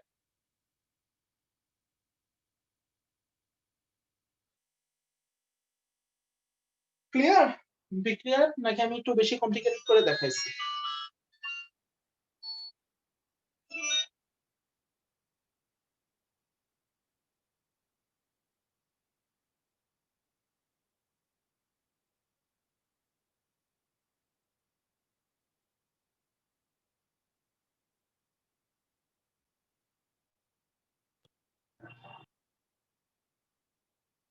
কোনো কোশ্চেন করলা কেউ? বুঝবো দাদা এই রিজনটা একটু আরেকবার বলবেন, মানে আবার বোঝো। ইনি টেনে টেনে একটা করে হাইড্রোজেন বাইর করবে, কেন করবে আমার চেয়ে তোমরা আরো ভালো জানো। ক্লোরিন হাইড্রোজেন পাইলে HCl ফর্ম করবে না, এই ঘটনা সচরাচর কেমিস্ট্রিতে ঘটেন এরকম নাই। তাইলে এ কি করতেছে দেখো, তুমি মনে মনে এখানে একটা H আর একটা OH চিন্তা করো, H আর একটা OH, তাহলে Hটা যাবে ক্লোরিনের সাথে আর OHটা OH এর মতো থেকে যাবে। তাহলে তুমি পানির অণু একটা কমাই দাও, Hটাকে পাঠাই দাও ক্লোরিনের সাথে, OH OH এর মতো থাকবে। এবার এই সেম ঘটনা রিপিটেড হবে, এখানে একটা ক্লোরিন কমবে, এখানে একটা OH বাড়বে, এখানে একটা HCl ফর্ম হবে। ফাইনালি যখন ক্লোরিন শেষ হয়ে যাচ্ছে তখন আমার বিক্রিয়াও ক্লোজ হয়ে যাচ্ছে। বিক্রিয়ার ক্লোজিং এসে আমরা বলতেছি এটা অ্যালুমিনিয়াম হাইড্রোক্সাইড হবে, এই পানি তিনটা আর থাকে না। মানে লাস্ট লাইনে আমি যে যৌগটা লিখছি এই যৌগটা আসলে কখনো ফর্ম হয় না, লাস্ট লাইনে আলটিমেট এটা অ্যালুমিনিয়াম OH3 অর্থাৎ অ্যালুমিনিয়াম হাইড্রোক্সাইড হিসেবেই থাকে। এই অবস্থায় এসে পানি অ্যালুমিনিয়াম আর পানিকে ধরে রাখতে পারে না বা পারার কথাও না। অ্যাজ এ রেজাল্ট আমার সার্বিক বিক্রিয়াটা কি দাঁড়াচ্ছে দেখো, অ্যালুমিনিয়াম ক্লোরাইড 3 অণু পানি, এখানে 6 অণু পানি ছিল, 3 অণু পানি আবার এখানে তৈরি হয়েছে, কাটাকাটি করে 3 অণু পানি বলতে অ্যালুমিনিয়াম হাইড্রোক্সাইড আর 3 অণু HCl। এইটুকু পর্যন্ত বললেও আমার চলে যে মিশ্রণটা বা এই জলীয় দ্রবণটা কেন অম্লধর্মী হচ্ছে। উপরের প্রতিটা লাইনে আমি HCl উৎপন্ন হচ্ছে এটা দেখাইতেই পারতেছি। দাদা বলো। ওইখানে SO4 থাকলেও H2SO4 তৈরি হবে জাস্ট তাই না? HCl মানে আর কোনো ডিফারেন্স নেই, এতটুকু। সমতা একটু ডিফারেন্স আসবে, এছাড়া আর কোনো ডিফারেন্স নাই। সেক্ষেত্রে তোমার যেহেতু এখানে H2SO4 হচ্ছে, এখানে তোমার একবারে 2টা করে কমাইতে পারো।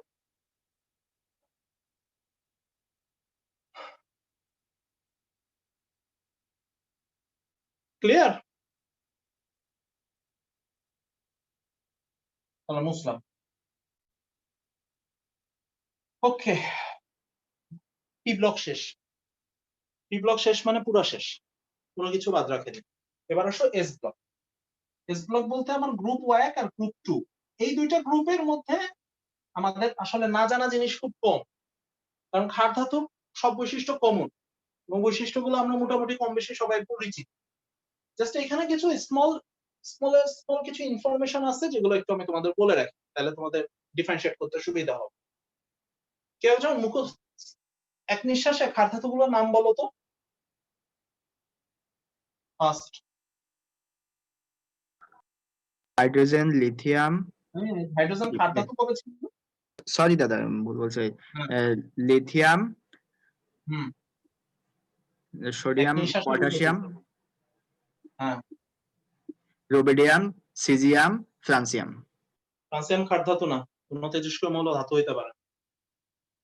ক্ষার ধাতু এখানেই শেষ, 5টা সিজিয়াম পর্যন্ত। ঠিক আছে, এখন আসো এই 5টার কিছু কমন বৈশিষ্ট্য আছে। সবাই একদিকে, শুধু এই ভদ্রলোক আরেকদিকে, অর্থাৎ এই সবটা কিছুর মধ্যে ইনাকে তোমরা পাবা হচ্ছে ব্যতিক্রম হিসাবে। এখন কোশ্চেন হচ্ছে ইনি ব্যতিক্রম কেন আর ইনি কি কি জায়গায় ব্যতিক্রম, এই জিনিসটা জানা থাকলে তোমার সব ক্ষার ধাতুর কমন বৈশিষ্ট্য জানা হয়ে যাচ্ছে। একটা একটা করে আসি। এক্সাম্পল 1, আমরা যদি লিথিয়াম কার্বনেটকে হিট দিই, বুঝছো, তাহলে লিথিয়াম অক্সাইড পাবো, কার্বন ডাই অক্সাইড পাবো। কিন্তু ক্ষার ধাতুর রুল কিন্তু এইটা না। তুমি অন্য যে কোনো ক্ষার ধাতু এনে নিয়ে আসো, তাকে হিট দাও, নো রিঅ্যাকশন, ক্ষার ধাতু কার্বনেট বিয়োজিত হয় না, এটা গলে যায়, গলনাঙ্কে পৌঁছায়, কঠিন থেকে তরল হয়ে যাবে, কিন্তু তারপরে এটা ভেঙে কার্বন ডাই অক্সাইড ফর্ম করবে না, যত হিট দাও না কেন। এটা হচ্ছে ক্ষার ধাতুর কমন বৈশিষ্ট্য, যেটা লিথিয়ামের বেলায় খাটতেছে। এক্সেপশন 2,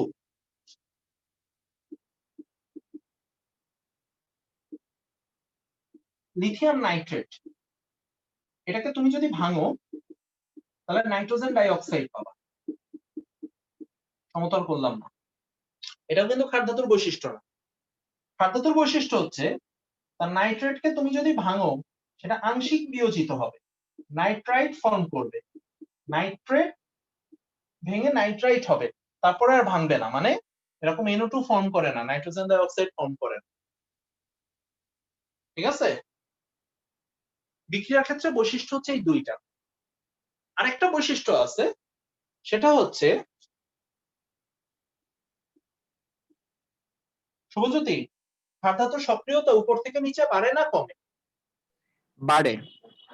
ভেরি গুড, তাহলে সক্রিয়তার অর্ডার হবে এইটা, তাই না? হ্যাঁ দাদা। কিন্তু এটাকে আইডিয়া আছে এদের মধ্যে বিজারণ বিভব সর্বাধিক কার? লিথিয়ামের। ভেরি গুড, সবই তো জানো দেখতেছি। এটা ব্যতিক্রম হয়ে গেল না? বিজারণ বিভব যার বেশি সে তত বেশি সক্রিয় হওয়ার কথা ছিল, ঠিক আছে? মানে ধাতু মাত্রই বিজারক, তার মানে যে ধাতু যত বেশি সক্রিয় সে ধাতু তত তীব্র বিজারক হবে। নিয়ম অনুসারে লিথিয়ামের বিজারণ বিভব হওয়ার কথা ছিল কম, কিন্তু আলটিমেট আমরা লিথিয়ামের বিজারণ বিভব পাচ্ছি সর্বাধিক। এটাও একটা ব্যতিক্রম। এখন মোটামুটি আমি ব্যতিক্রম গুলো এক সাইডে নিয়ে আসলাম। আমার কোশ্চেন হচ্ছে ব্যতিক্রম হওয়ার কারণ কি? কেউ আইডিয়া আছে? কেউ বলতে পারো লিথিয়ামের এই অন্য ক্ষার ধাতু থেকে অন্যদিকে হাঁটার কোন কারণ? আকার খুব ছোট। আকার খুব ছোট। আকার খুব ছোট হওয়ার ফলে আর কি হইতে পারে? আকার ছোট হওয়ার কারণে ইলেকট্রন ডেনসিটি একটু বেড়ে যায়।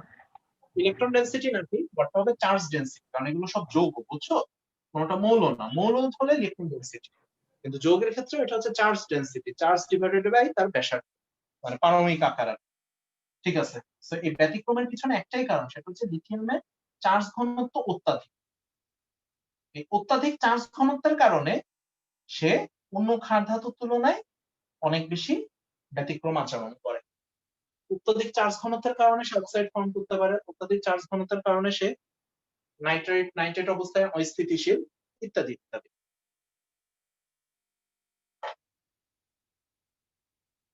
ক্ষার ধাতু শেষ। এইটুকুর মধ্যে সব ইনফরমেশন আমি মনে হয় বলে দিতে পারতেছি। তোমার যত বিক্রিয়া ছিল বুঝছো, এইটুকুর মধ্যে চলে আসছে। ক্ষার ধাতুর এর বাইরে আমার জানা মতে তেমন কোনো বিক্রিয়া নাই।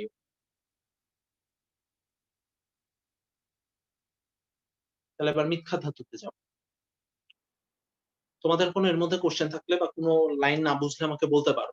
উপরের বিক্রিয়াটা হচ্ছে লিথিয়ামের জন্য, নিচের বিক্রিয়াটা যদি আমি সোডিয়াম দিয়ে দিচ্ছি, এটা কিন্তু বাকি চারটার জন্য কমন। হ্যাঁ, আমি উদাহরণ হিসেবে সোডিয়ামকে ইউজ করছি, কিন্তু এটা সোডিয়াম, পটাশিয়াম, রুবিডিয়াম, সিজিয়াম সবার জন্য একই কথা পরের বিক্রিয়াগুলোর জন্য প্রযোজ্য।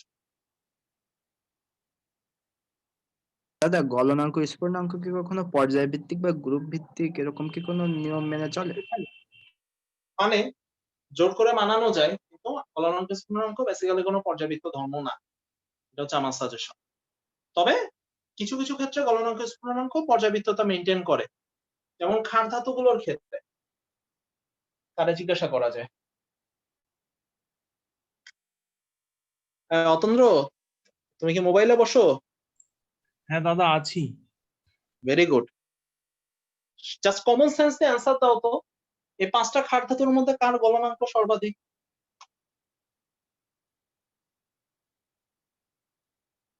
দাদা সিজিয়াম।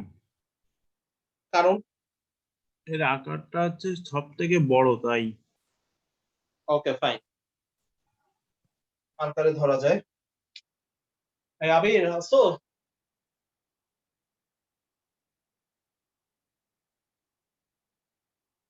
স্যার লিথিয়ামের সবচেয়ে বেশি না?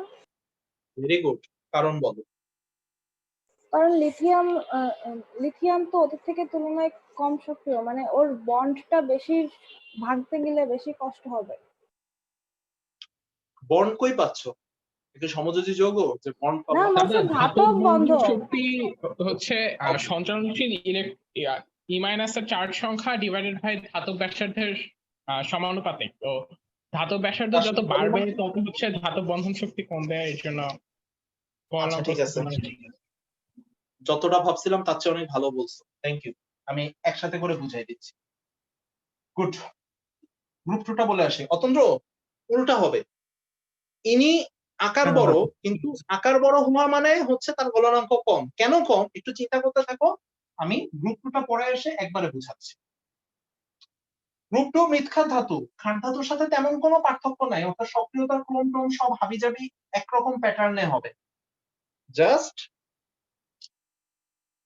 এখানে আমরা যে কোনো জিনিস যখন ব্যাখ্যা করব আমাদের ফাজানের নীতি চলে আসবে। এই গ্রুপ টু আমার ওইভাবে নতুন করে ব্যতিক্রম বলার মতো কিছু নাই, ঠিক আছে? আচ্ছা, তাহলে beryllium, magnesium, calcium, strontium, barium, এই হচ্ছে পাঁচটা মৃৎক্ষার ধাতু। অর্ডার অ্যাজ ইউজুয়াল আগের মতোই আছে। আচ্ছা, এখানে ওইভাবে লিথিয়াম যেমন ব্যতিক্রম ছিল, বেরিলিয়ামের ব্যতিক্রমিতা ঠিক ওই ধরনের না, মানে ওই ধরনের কোনো ব্যতিক্রম এখানে নাই। এখানে জাস্ট যে জিনিসগুলো মাথায় রাখবা, ক্ষার ধাতু প্রায় সকল লবণ পানিতে দ্রবণীয়।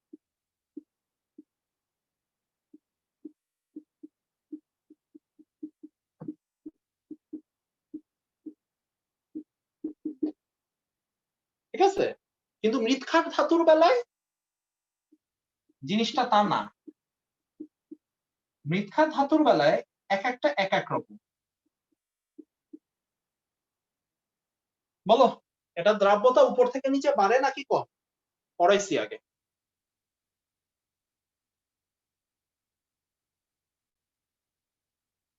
অনেক টাইম লাগাচ্ছ। দাদা বৃদ্ধি পায় উপর থেকে নিচের দিকে। আমি টেকনিকটা কি মনে রাখতে বলছিলাম সেটা আমারে বল।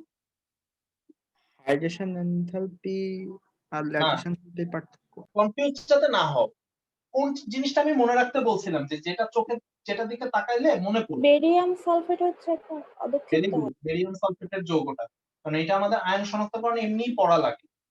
বেরিয়াম সালফেটের অধক্ষেপ পড়ে, ঠিক আছে, তার মানে এটা অদ্রবণীয়, এটা আমরা জানি। মানে এটা নাম যেহেতু অদ্রবণীয়, তার মানে এটা উপর থেকে নিচে হ্রাস পাবে আর উল্টা হিসাবে এটা উপর থেকে নিচে বৃদ্ধি পাবে। Very good. এই সালফেটের ব্যাপারটা একটু আরেকবার বলবেন, মনে আসতেছে না। মনে আছে? বুঝাচ্ছি। এটা যে অধক্ষিপ্ত, এটা মনে আছে? এটা আমরা সালফেট আয়ন শনাক্তকরণে ইউজ করি তো। হ্যাঁ দাদা মনে পড়ছে? তার মানে এইটা যেহেতু অধক্ষিপ্ত হচ্ছে, তার মানে উপর থেকে নিচে দ্রাব্যতা কি কমবে অবশ্যই। এটা যদি কমে, এটা তো উল্টা, তার মানে এটা বাড়বে। এটা আমি বলছিলাম মনে রাখার টেকনিক হিসাবে।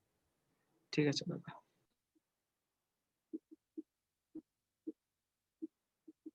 দেখো সচরাচর আমরা তিন ধরনের আয়ন নিয়ে মাথা ঘামাই। এক হচ্ছে হ্যালাইড, দেন হচ্ছে hydroxide, sulphate, carbonate. Nitrate phytate এখানে টানলাম না, নাইট্রেটের ইউজ কম। তো হাইড্রোক্সাইডের অর্ডার তো এইটা, সালফেটের অর্ডার এইটা। কার্বনেটের ক্ষেত্রে অলমোস্ট সব কার্বনেট অদ্রবণীয়, শুধু বেরিলিয়াম কার্বনেট ছাড়া সকল কার্বনেট অদ্রবণীয়। তো কার্বনেট আমার লাগতেছে না। এখন আসো এইটার ব্যাখ্যাটা আমরা ল্যাটিস এনথালপি, হাইড্রেশন এনথালপি যখন আমি পড়াইছিলাম তখন দিছিলাম। যদি ভুলে যেয়ে থাকো কোনো প্রবলেম নেই, চ্যাপ্টার 4 এ ব্যাক করলে আরেক দফা বুঝবে। লাস্ট, তাইলে ক্ষার ধাতুর সাথে আমরা যদি মৃৎক্ষারের তুলনা করি, সক্রিয়তার ক্রম অ্যাজ ইউজুয়াল, কিন্তু দ্রাব্যতাতে এসে হিউজ পার্থক্য। স্বাভাবিক, ক্ষার ধাতু যেহেতু তীব্র সক্রিয়, ম্যাক্সিমাম যৌগ তীব্র তড়িৎ বিশ্লেষ্য হবে, মানে সকল পানিতে দ্রবণীয় হবে। এই জন্য ক্ষার ধাতু শনাক্তকরণ খুব কষ্ট, বুঝছো? আমরা কেন পটাশিয়াম পাইরো অ্যান্টিমোনেট ওইটা দিয়ে আমরা শনাক্ত করতে যাই, তার কারণ হচ্ছে সব যৌগ পানিতে দ্রবণীয়, অদ্রবণীয় যৌগ খুঁজে পাওয়া যায় না, এই জন্য অধক্ষেপ ফেলানো খুব কষ্ট হয়ে যায়। এটা হচ্ছে ক্ষার ধাতু। মৃৎক্ষার ধাতুর বেলায় এক একটা দ্রাব্যতা এক এক রকম, ঠিক আছে, এটাও কম বেশি আমরা মোটামুটি জানি। আচ্ছা, আর ক্ষার ধাতুর বেলায় যেমন লিথিয়াম এক ধরনের ব্যতিক্রমী বিক্রিয়া দেখাইছিল, মৃৎক্ষার ধাতুতে ওই ঝামেলা নেই। মৃৎক্ষার ধাতুর সকল বিক্রিয়া কমন। কমন বলতে কার্বনেট হলে এটা ভেঙে কার্বন ডাই অক্সাইড হবে, নাইট্রেট হলে এমনি আমি যে কোনো মৃৎক্ষার বুঝাচ্ছি, এটা ভেঙে নাইট্রোজেন ডাই অক্সাইড হবে। তবে এই প্রবণতাটা উপর থেকে নিচে হ্রাস পায়, এটাও ফাজানের নীতি দিয়ে ব্যাখ্যা করা যায়।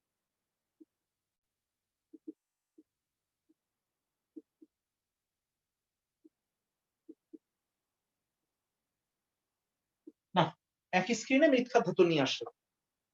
মৃৎক্ষার ধাতুতে আর কিছু নাই। দাদা আরেকবার একটু বলেন দাদা, এটার প্রবলেমের কারণে ঝামেলা হচ্ছে শুনতে। পুরোটাই বলতেছি, স্ক্রিনটা তো থাকতেছে, স্ক্রিনটার দিকে তাকাও, ব্যাখ্যা আমি আবার দিচ্ছি, কোনো সমস্যা।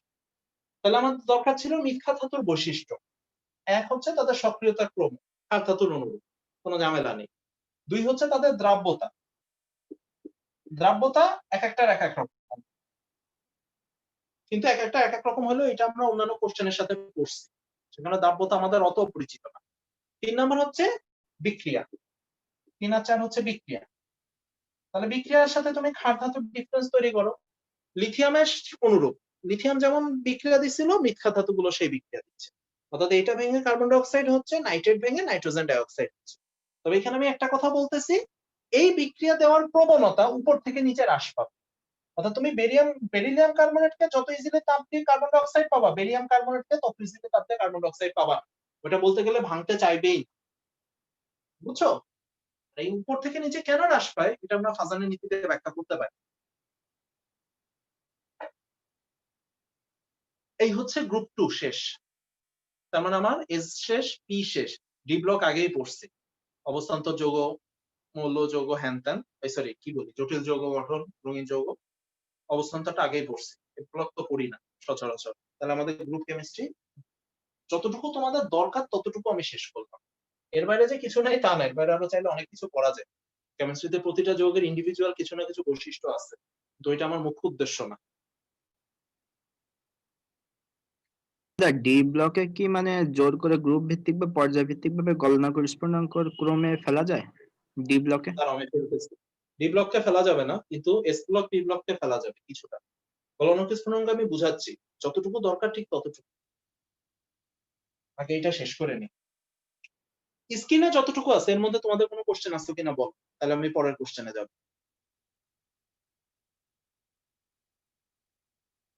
আছে? নাই, তাই তো? Very good, no problem. তাহলে এবার আসি আমি গলনাঙ্ক স্ফুটনাঙ্কটা সাইজ করি। প্রথমে একটু ভালো মতো শুনে নাও, গলনাঙ্ক স্ফুটনাঙ্ক জিনিসটা কি? একটা জিনিসে কঠিন অবস্থা থেকে তরল বানাবা, দেন তরল থেকে বাষ্প বানাবা। সো এটা জিনিসটা তার একটা ভৌত অবস্থার পরিবর্তন, ঠিক আছে, ফিজিক্যাল প্রপার্টির চেঞ্জ। সো এটাকে কেমিক্যাল প্রপার্টি চেঞ্জের মতো চিন্তা করা যাবে না। অর্থাৎ তার বহিস্তরে ইলেকট্রন আছে কয়টা, তার সক্রিয়তা কেমন, এইভাবে চিন্তা করতে পারবা না। এটা চিন্তা করতে হবে পুরোপুরি ফিজিক্যাল প্রপার্টি চেঞ্জ হিসাবে। এখন আসো, মৌল মোটামুটি দুই ভাগে আমরা ভাগ করলাম, একটা ধাতু একটা অধাতু। ধাতু আর অধাতুর মধ্যে বেসিক পার্থক্যটা কি জানো? ধাতুতে থাকবে ধাতব বন্ধন, অধাতুতে থাকবে ভ্যান ডার ওয়ালস আকর্ষণ বল। সো তুমি যখন ধাতুর গলনাঙ্ক নিয়ে চিন্তা করতেছো তখন তোমাকে চিন্তা করতে হবে ধাতব বন্ধন। আর তুমি যখন ভ্যান ডার ওয়ালস আকর্ষণ বল নিয়ে অধাতুর গলনাঙ্ক নিয়ে চিন্তা করতেছো তখন তোমাকে চিন্তা করতে হবে ভ্যান ডার ওয়ালস আকর্ষণ বল। এই দুইটা জিনিস আগে মাথায় রাখবা, তাইলে অনেক বেশি ইজি হয়ে যায়। অতন্দ্র এবার আসো, এবার বুঝাই, স্পিকার অন করো। হ্যাঁ দাদা। ফার্স্টে আমাকে বলো ভ্যান ডার ওয়ালস আকর্ষণ বল জিনিসটা অ্যাকচুয়ালি কিসের উপর ডিপেন্ড করে, এটা বললেও চলবে। সমযোজী বন্ধনের বন্ধন টন্ধন পরে, আগে তুমি আমারে বলো ভ্যান ডার ওয়ালস আকর্ষণ বল জিনিসটা জাস্ট কিসের উপর ডিপেন্ড করে, জাস্ট এই ওয়ার্ডটা কিসের উপর ডিপেন্ড করে? ইলেকট্রনের শেল্ডিং ইফেক্ট। শিল্ডিং ইফেক্ট অনেক কমপ্লিকেটেড জিনিস, ওটা দিয়ে ওটা অনেক অনেক দূরের সম্পর্ক, মাসি পিসিও না, ব্যাসার্ধ কমপ্লিকেটেড হয়ে যাচ্ছে। ইজি একটা অ্যান্সার চাই, তড়িৎ ঋণাত্মকতা আরো কমপ্লিকেটেড বানায় ফেললাম। তোমাদের এই বাচ্চাকাল থেকে বুঝছো কেমিস্ট্রি মুখস্থ করে করে অভ্যাস খারাপ হয়ে গেছে, সহজ জিনিস মাথায় আসতে চায়। দাদা আকারের উপর। জি, এতক্ষণ পরে লাইনে আসছো। আগে আকার, ভ্যান ডার ওয়ালস আকর্ষণ বল, দুইটা সমযোজী অণুর মধ্যকার যে আন্তঃনৈবিক আকর্ষণ বল সেটাকে আমরা ভ্যান ডার ওয়ালস আকর্ষণ বল বলতেছি, ঠিক আছে? তার মানে বেসিক্যালি ভ্যান ডার ওয়ালস আকর্ষণ বল জিনিসটা কিচ্ছু না, দুইটা অণুর মধ্যে আন্তঃনৈবিক আকর্ষণ বল। আর আন্তঃনৈবিক আকর্ষণ বল এক কথায় বলতে পারো যে অণুর আকার যত বড় হবে আন্তঃনৈবিক আকর্ষণ বল তত বেশি হবে। সো তড়িৎ ঋণাত্মকতা, শিল্ডিং ইফেক্ট, হ্যান-ত্যান যেগুলো বলছো লতায় প্যাচায় রিলেটেড হয়, মানে প্রতিটার সাথে রিলেশন আছে। রিলেশন যে নাই তা আমি বলতেছি, কিন্তু অত কমপ্লিকেটেড করে চিন্তা করো। সিম্পল চিন্তা, যার আকার বড় তার গলনাঙ্ক স্ফুটনাঙ্ক বেশি। কার ক্ষেত্রে? অধাতুর ক্ষেত্রে। তাহলে এবার আসি ফার্স্টে হ্যালোজেন। হেডিং হচ্ছে গলনাঙ্ক স্ফুটনাঙ্ক, ঠিক আছে? আজকে এক ধাক্কায় আমি এটাকে সাইজ করে দিই। গলনাঙ্ক স্ফুটনাঙ্ক রিলেটেড যত কোশ্চেন আছে আজকে এক সিটিং এ একসাথে নিয়ে আসি, তোমাদেরও সুবিধা হবে। তাহলে ফার্স্টে হ্যালোজেন, তাহলে কমন সেন্স কি বলে হ্যালোজেনের মধ্যে গলনাঙ্ক কার সবচেয়ে বেশি? আয়োডিন। ক্লোরিন। Very good. আকার যত বড় গলনাঙ্ক তত বেশি।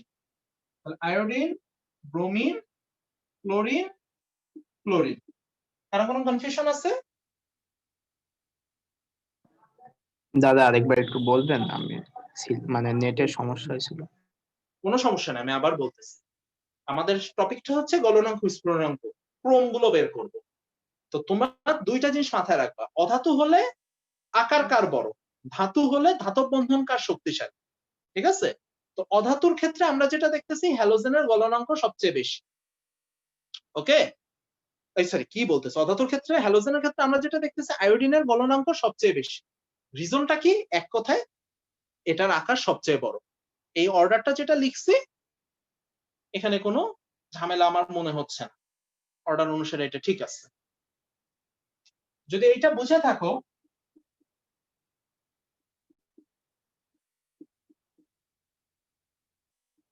কেউ বলতে পারবা এখানে অর্ডারটা কি হবে?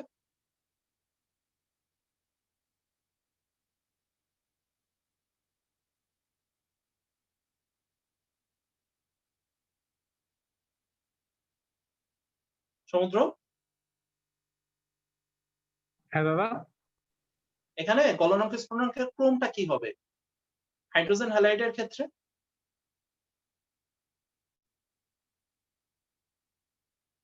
এইচএফ এর সবচেয়ে বেশি। কার সবচেয়ে বেশি? Hydrogen fluoride. এইচএফ বললা? জি স্যার। পারফেক্ট। তারপর HCl, HBr, HI। এত সহজ না, একটু প্যাচ আছে যে। প্রথমটা ঠিক আছে, তারপরে এইটা কেউ একজন এক্সপ্লেন করো, পারা উচিত।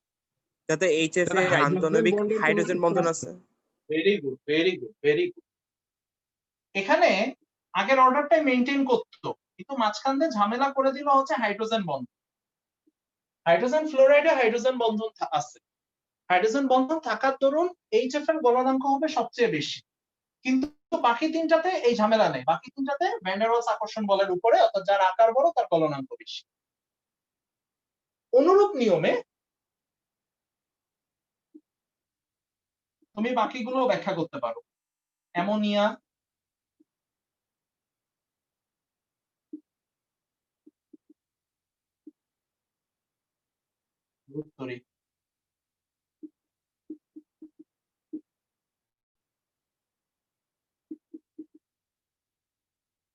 এটার ক্ষেত্রে সেম রিজন, হাইড্রোজেন বন্ধন আছে।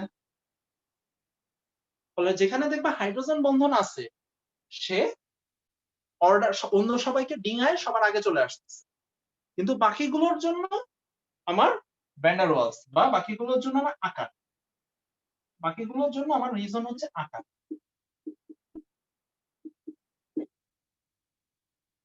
এতটুকু যদি তুমি মাথায় রাখতে পারো, গলনাঙ্ক স্ফুটনাঙ্ক এখানে কোনো কোশ্চেনে তোমার আটকাবে না, আটকানো উচিত না, কারণ এর থেকে বেশি ভ্যারিয়েশন আমার আর নাই। থাকলেও এটা যৌগের কারণে, যৌগের কোনো স্পেশাল বৈশিষ্ট্যের কারণে সে ব্যতিক্রম হচ্ছে, ওটা আমার কেমিস্ট্রির সাথে মানে কেমিক্যাল প্রপার্টির সাথে এটা সম্পর্কিত। মেইন কথা হচ্ছে এইটা। তাহলে অধাতু বা সমযোজী যৌগের বেলায় গলনাঙ্ক স্ফুটনাঙ্কের ক্রম বোঝা গেছে। এবার কি আমি ধাতুতে যাব? হ্যাঁ দাদা। Fine, thank you. তাহলে এটা হচ্ছে আমার সমযোজী যৌগ, হ্যাঁ এটা হচ্ছে আমার সমযোজী বন্ধন। এবার আসো ধাতব বন্ধনে আসা যাক। আরে ধরি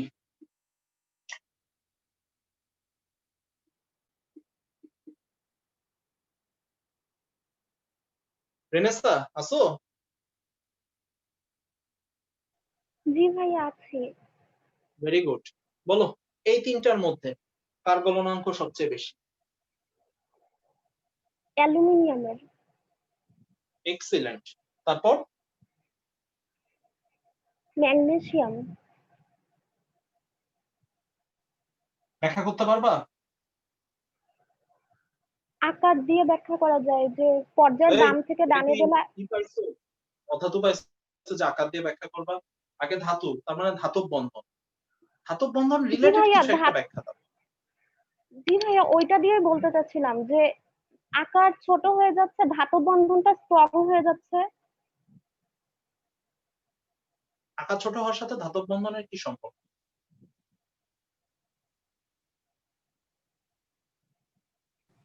যোজ্যতা স্তরে বিজোড় সংখ্যক ইলেকট্রনের সংখ্যা বাড়ছে, এটা তাতে আমার লাভ কি?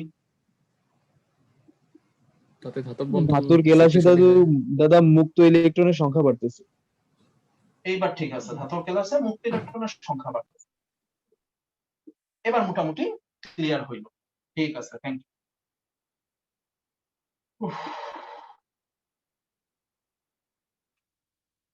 আমি একবারে তিনটা ব্যাখ্যা করি, তোমাদের জন্য ভালো হবে। তোমরা খালি আমার অর্ডার গুলো বলে দাও। Lithium, sodium, potassium, rubidium, caesium, এদের মধ্যে গলনাঙ্কের ক্রম কি হবে কেউ বলতে পারো?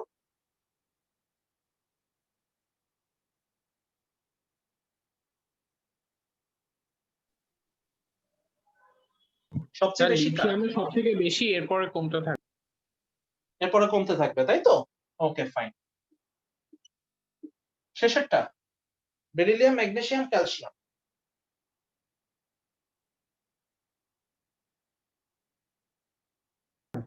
সেম। সব যদি সেম হইতো, বুঝছো, কেমিস্ট্রি অনেক সহজ হইতো। সমস্যা হচ্ছে কেমিস্ট্রি অত সহজ না, সব জায়গাতে কিছু না কিছু প্যাচ লাগায় রাখে। এই একটা প্যাচ না। এবার আমি তিনটা একসাথে ব্যাখ্যা করি। তাহলে এইটা হচ্ছে সমযোজী বন্ধনের জন্য, আর এইটা হচ্ছে ধাতব বন্ধনের জন্য। মানে এটা ধাতুর ক্ষেত্রে, উপরেরটা অধাতু বা সমযোজী যৌগের। এই কয়টা উদাহরণ মাথায় রাখলে আমার ধারণা তোমার গলনাঙ্ক স্ফুটনাঙ্ক নিয়ে আর কোনো প্যারা থাকবে না। আগে আমি তোমাদের বলি, এটার রিজন হচ্ছে সবাই যে ব্যাখ্যাটা দিচ্ছে তার মধ্যে সবচেয়ে পারফেক্ট ব্যাখ্যাটা হচ্ছে যে যত তুমি ডানে যাচ্ছ একই পর্যায়ে, অর্থাৎ সোডিয়ামের থেকে ম্যাগনেসিয়ামের বহিস্তর ইলেকট্রন 2টা, অ্যালুমিনিয়ামের বহিস্তর ইলেকট্রন 3টা, মানে বহিস্তরে যত ইলেকট্রন বাড়তেছে তত আমার ধাতব বন্ধনটা শক্তিশালী হচ্ছে। কিভাবে আমি তোমাদের ইন শর্ট বুঝাই। ধাতব বন্ধন মানে ক্যাটায়ন গুলো ঘুরবে, ক্যাটায়ন গুলো ইলেকট্রন মহাসমুদ্রে ঘুরে বেড়াবে, এই হচ্ছে ধাতব বন্ধন। ঠিক আছে?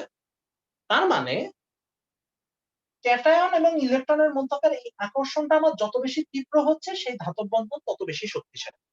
তো সেইটাকে তোমার তরলে পরিণত করতে তত বেশি তাপ দিতে হবে। তরলে পরিণত করা মানে কি দাঁড়াচ্ছে, এই প্লাস আর এই ইলেকট্রনের মধ্যে বন্ধনটা ছিন্ন করা, সে যেমন খুশি তেমন বন্ধন থাকে। মেন কথা প্লাস আর এই ইলেকট্রনটার মধ্যে বন্ধনটা ছিন্ন করা। এখন তুমি নরমালি চিন্তা করো, এখানে আমি সোডিয়াম প্লাস রাখলাম আর ম্যাগনেসিয়াম প্লাসও রাখলাম, কোনটার বেলায় ইলেকট্রনের সাথে আকর্ষণ তীব্রতর হবে? যে ক্যাটায়ন যত বেশি শক্তিশালী বা যার চার্জ যত বেশি, তার ইলেকট্রনের সাথে বন্ধন তত বেশি দৃঢ় হবে। তো সোডিয়াম প্লাস, ম্যাগনেসিয়াম প্লাস এবং অ্যালুমিনিয়াম 3+, এই তিনটাকে যদি আমি পাশাপাশি রাখি, স্বাভাবিকভাবে অ্যালুমিনিয়াম 3+ এর চার্জ সবচেয়ে বেশি। সো এই ইলেকট্রনকে যতটা তীব্রভাবে আকর্ষণ করবে, ম্যাগনেসিয়াম প্লাস 2+ তার চেয়ে একটু কম, সোডিয়াম প্লাস তার চেয়ে একটু কম। মানে চার্জ যত বাড়তেছে তত ইলেকট্রনের সাথে আকর্ষণ বাড়তেছে। অ্যাজ এ রেজাল্ট এই বন্ধনটা ছিন্ন করতে আমাকে তত বেশি তাপ দিতে হচ্ছে, ফলে গলনাঙ্ক বাড়তেছে এই অর্ডার। কিন্তু এটা ধাতু থেকে যখন আস্তে আস্তে অধাতুতে যাবে তখন কিন্তু আবার মিলবে না, কারণ এটা হচ্ছে ধাতব বন্ধনের জন্য। যদি ওই যোগে ধাতব বন্ধন এক্সিস্টই না করে তাহলে কিন্তু এই ব্যাখ্যা পাওয়া যাবে না। এই জন্য এই ব্যাখ্যাটা অ্যালুমিনিয়ামে যে স্টপ হয়ে যাচ্ছে। পরের মৌলগুলো আমরা এখানে সরাসরি টানতেছি, যদিও সিলিকনের গলনাঙ্ক এদের মধ্যে সর্বাধিক, অ্যালুমিনিয়াম থেকেও বেশি, কিন্তু ওইটাকে আমি এর মধ্যে টানতেছি। এখন চিন্তা করো, এইটার ব্যাখ্যা আমি বুঝলাম। এবার তুমি নিচেরটাতে আসো। এবার তুমি চিন্তা করো সোডিয়াম প্লাস আর পটাশিয়াম প্লাস, কার আকর্ষণ তীব্র? সোডিয়াম প্লাসের আকার ছোট, পটাশিয়াম প্লাসের আকার বড়। তো খুব স্বাভাবিকভাবে আমাদের কমন সেন্স বলে সোডিয়াম প্লাস ইলেকট্রনকে কম্পারেটিভলি বেশি বলে আকর্ষণ করবে। অ্যাজ এ রেজাল্ট যত ডানের দিকে যাচ্ছি তত গলনাঙ্ক কমতেছে। এই পর্যন্ত ঠিক ছিল। ঝামেলাটা বেশি বাড়ায় দেয় বেরিলিয়ামে এসে, অর্থাৎ এখানে বেরিলিয়ামের আগে যাওয়ার কথা ছিল, কিন্তু বেরিলিয়াম চলে যাচ্ছে লাস্টে। এটার কারণ কি কেউ বলতে পারো কমন সেন্স দিয়ে? বেরিলিয়াম কেন ব্যতিক্রম হইল?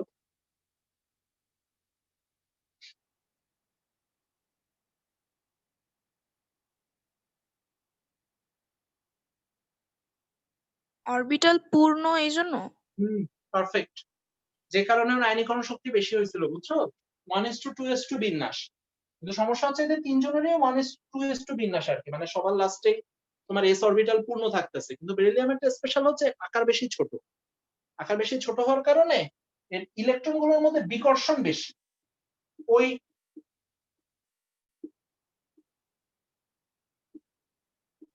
যে কারণে তোমার ফ্লোরিন ব্যতিক্রম ছিল, ঠিক সেম কারণে এখানে বেরিলিয়ামও ব্যতিক্রম দেখাচ্ছে, অতি ক্ষুদ্র আকার।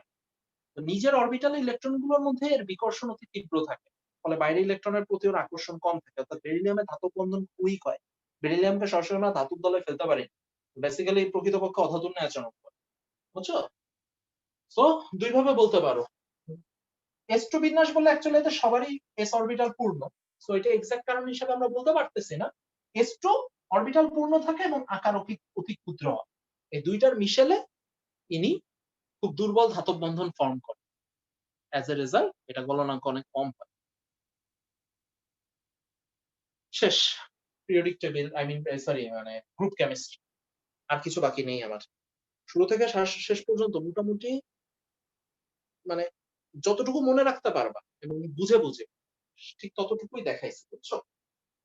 এখন জাস্ট একটা কাজ আমাকে করতে হবে, টোটালটা সাম আপ করতে হবে। কারণ চ্যাপ্টারটা অনেকদিন যাবত চলতেছে এবং ফার্স্টে কি পড়াইছিলাম, লাস্টে আস্তে আস্তে অনেক কিছু ভুলে গেছে। স্বাভাবিক, দোষে তোমাদেরও দোষ, এটা হইতেই পারে। এখন আগে বলো গলনাঙ্ক স্ফুটনাঙ্ক নিয়ে কোনো কোশ্চেন আছে কিনা, তাহলে আমি পরের কথায় যাচ্ছি। ক্লিয়ারলি ধরতে পারছো কিনা?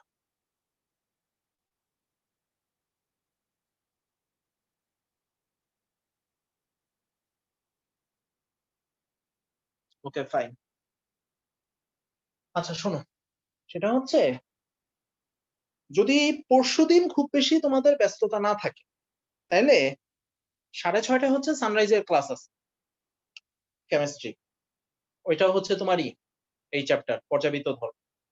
তো ওইটা ধরো শুরু করতে করতে 6:45 বা 7টা হয়ে যাবে। অফিস থেকে আসবো তো ওই 7:45 ধরো। তো ওই দিন হচ্ছে আমি এই পুরা চ্যাপ্টারটা একটা শর্ট রিভিউ দিব। সো যদি পসিবল হয় তাহলে অ্যাটেন্ড করো, আর যদি ইনকেস অ্যাটেন্ড নাও করতে পারো কোনো প্রবলেম নেই, ওইটা আমি ভিডিওই করে রাখবো না, মানে রেকর্ড করে রাখবো না, যখন সময় পাইলা ঢুকলা বাকিটা দেখে নিলাম। ওকে, পরশুদিন তোমাদের রেগুলার ক্লাস আর সানরাইজের ক্লাস আমি মার্চ করে দিচ্ছি, যেহেতু চ্যাপ্টার সেম। আমি আর ফাপা কষ্ট তোমাদের এক জিনিস দুইবার করে পড়াবো। তাহলে পরশুদিনের ক্লাসটা 1 আওয়ার আর্লি শুরু করবো, 7টা, ঠিক আছে? এবং তোমার অ্যাজ ইউজুয়াল লিংক গ্রুপেই পেয়ে যাবা। সানরাইজের ক্লাস হওয়াতে কোনো প্রবলেম নেই, অনলাইনের ক্লাসই একই, মানে যে যখন খুশি ঢুকলা, কিছু আসবে যাবে। ওই দিন হচ্ছে আমরা টোটাল চ্যাপ্টার 3টা অর্থাৎ রাসায়নিক বন্ধন পুরা চ্যাপ্টারটা সাম আপ করব একেবারে শুরু থেকে শেষ। তাইলে মোটামুটি তোমাদের এই চ্যাপ্টারে যা যা কিছু পড়া দরকার ছিল সব মোটামুটি ডিটেলস পড়া হয়েছে। এখন হচ্ছে পুরো জিনিসটা আরেক দফা গুছাই নেওয়া। আর এটার এমসিকিউ পরীক্ষা নিব নেক্সট রবিবার। বৃহস্পতিবার জৈব যৌগ শুরু করব, মাঝখানে গ্যাপ নাও কয়েকদিন, কারণ চ্যাপ্টারটা বড় আছে। কোশ্চেন ব্যাংক সলভ করে পুরোটা একবার রিডিং দিতে তোমাদের একটু টাইম লাগবে। এটার এমসিকিউ পরীক্ষাটা নিব নেক্সট রবিবার গুগল ডকে অ্যাজ ইউজুয়াল। যদি পসিবল হয় টুকটাক যা যা প্রবলেম পাও, আজকে তো রবিবার, মঙ্গলবার আছে, বৃহস্পতিবার আছে, এর মধ্যে যখন যে প্রবলেম গুলো পাবা আস্তে আস্তে নক দিও, যখন যখন সময় পাই আমি সলভ করব।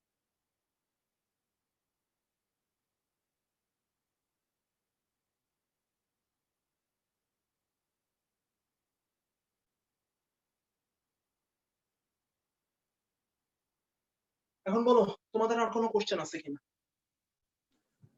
দাদা গ্রুপ 15-তে নাইট্রোজেন ফসফরাস আর্সেনিকের গলনাঙ্ক বৃদ্ধি পায়, কিন্তু অ্যান্টিমনি বিসমাথের ক্ষেত্রে আবার কমে যায় কেন?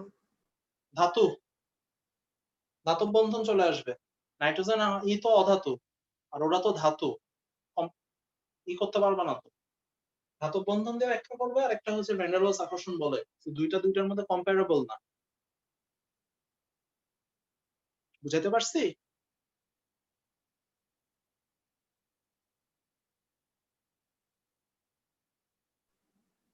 আর একটু ডিটেলস বুঝাবো? কোশ্চেনটা কে করলা? খেয়ালই তো করলাম। দাদা তৌফিক। তৌফিক, আর একটু কি ডিটেলস বুঝাবো? দাদা এখানে একটা নিষ্ক্রিয় জোর প্রভাব কি একটা ছিল? এত কমপ্লিকেটেড করে বুঝো না তো। হ্যাঁ, অনেক প্রভাবই আছে, প্রতিটার মধ্যে কয়েকশো প্রভাব হবে, কিন্তু কমপ্লিকেশনটা এড়ানোর ট্রাই করো। সিম্পল লজিক দিয়ে যেটা মাথায় আসে আগে এটা চিন্তা করো, তারপরে আমি অন্য জিনিস দেখবো। ফার্স্ট এর দিকে তাকাও। নাইট্রোজেন নাইট্রোজেন ট্রিপল বন্ড ভাঙা সবচেয়ে বেশি টাফ। স্বাভাবিকভাবে এটা গলনাঙ্ক অন্য যে কারো হচ্ছে একটু বেশি হবে ওই গ্রুপে। শ্বেত ফসফরাসের চেয়ে যেটা হচ্ছে এটার গলনাঙ্ক আরো বাড়বে বিকজ অফ এই স্পেশাল স্ট্রাকচার। এ ধাতু না হয়েও ফসফরাস অধাতু, কিন্তু ধাতুর মতো কেলাসের মতো একটা ফর্ম গঠন করে, বুঝছো? এটা হচ্ছে P4 এর গাঠনিক সংকেত। ফলে এই বন্ধনটার কারণে এর গলনাঙ্ক বেশি হচ্ছে। আর্সেনিকে এরকম কিছু নাই, কিন্তু আর্সেনিক এই দুইটা অপধাতু, সরি এই দুইটা অধাতু, আর এটা একটা পিওর অপধাতু। মেটালয়েড গুলোর গলনাঙ্ক এমনি বেশি হয়, অর্থাৎ যে কোনো অপধাতুর গলনাঙ্ক বেশি হবে। এটারও আলাদা একটা ব্যাখ্যা আছে, ওইটা আপাতত আমি না যাই।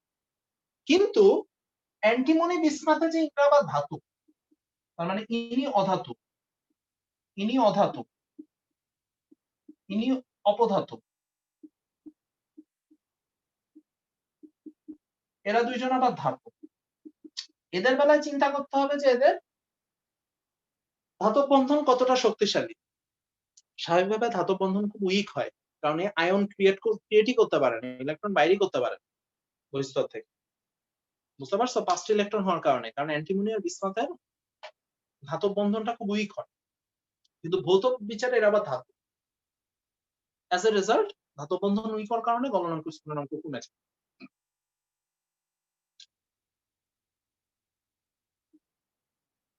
তৌফিক, ক্লিয়ার?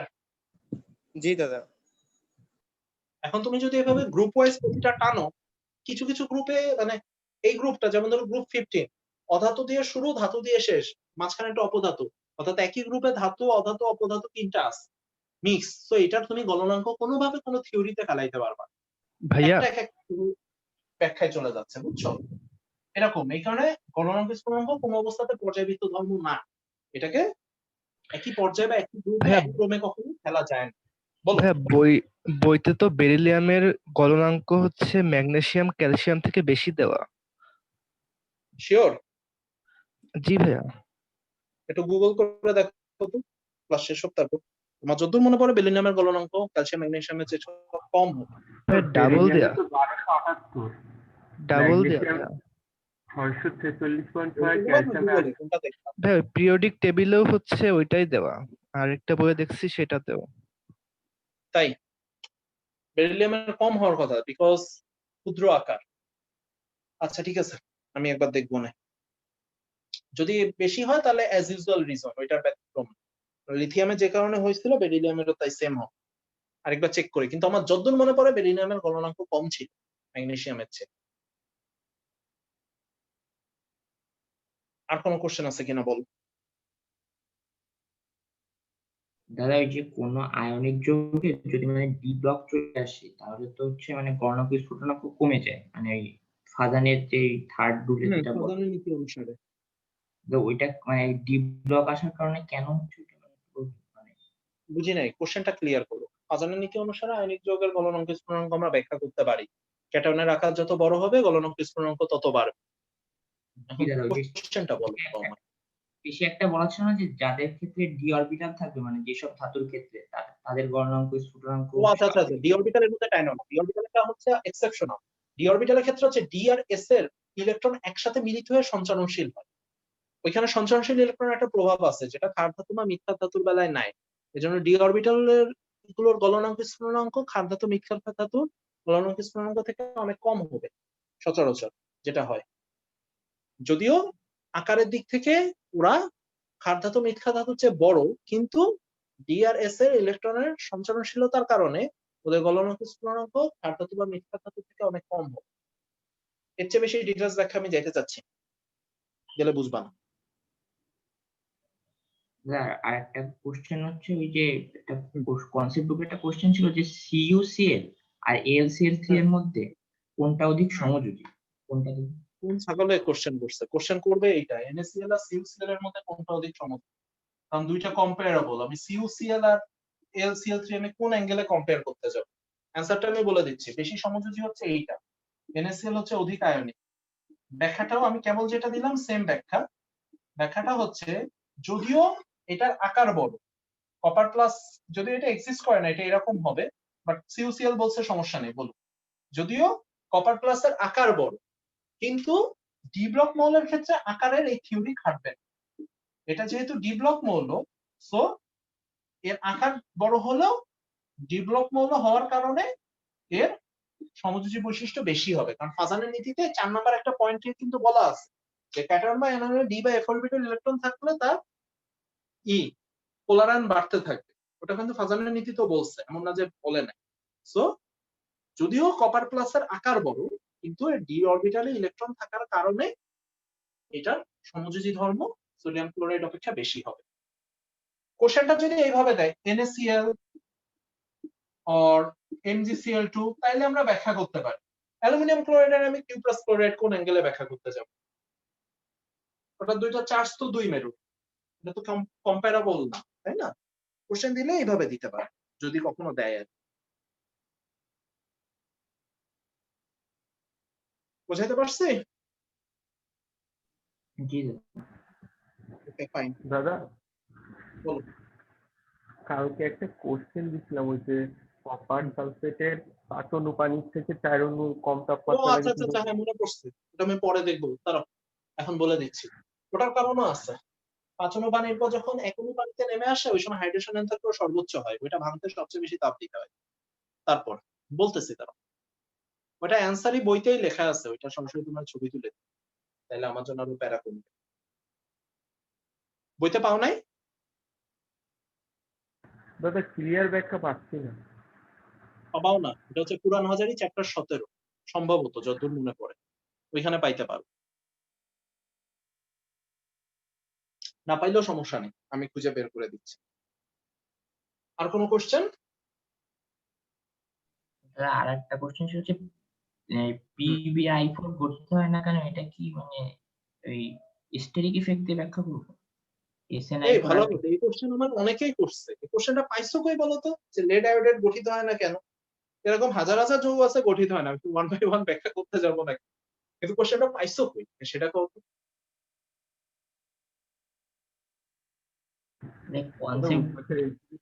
ও জানতাম, এগুলোর উৎস ওইখান থেকে ছাড়া আর কোত্থেকে আসবে। আচ্ছা ঠিক আছে, ওটা ব্যাখ্যা আমি পরে বলতেছি। হ্যাঁ স্টেরিক ইফেক্টের কারণে, ঠিক আছে, কিন্তু এখানে স্টেরিক ইফেক্ট সরাসরি স্টেরিক ইফেক্ট দায়ী না।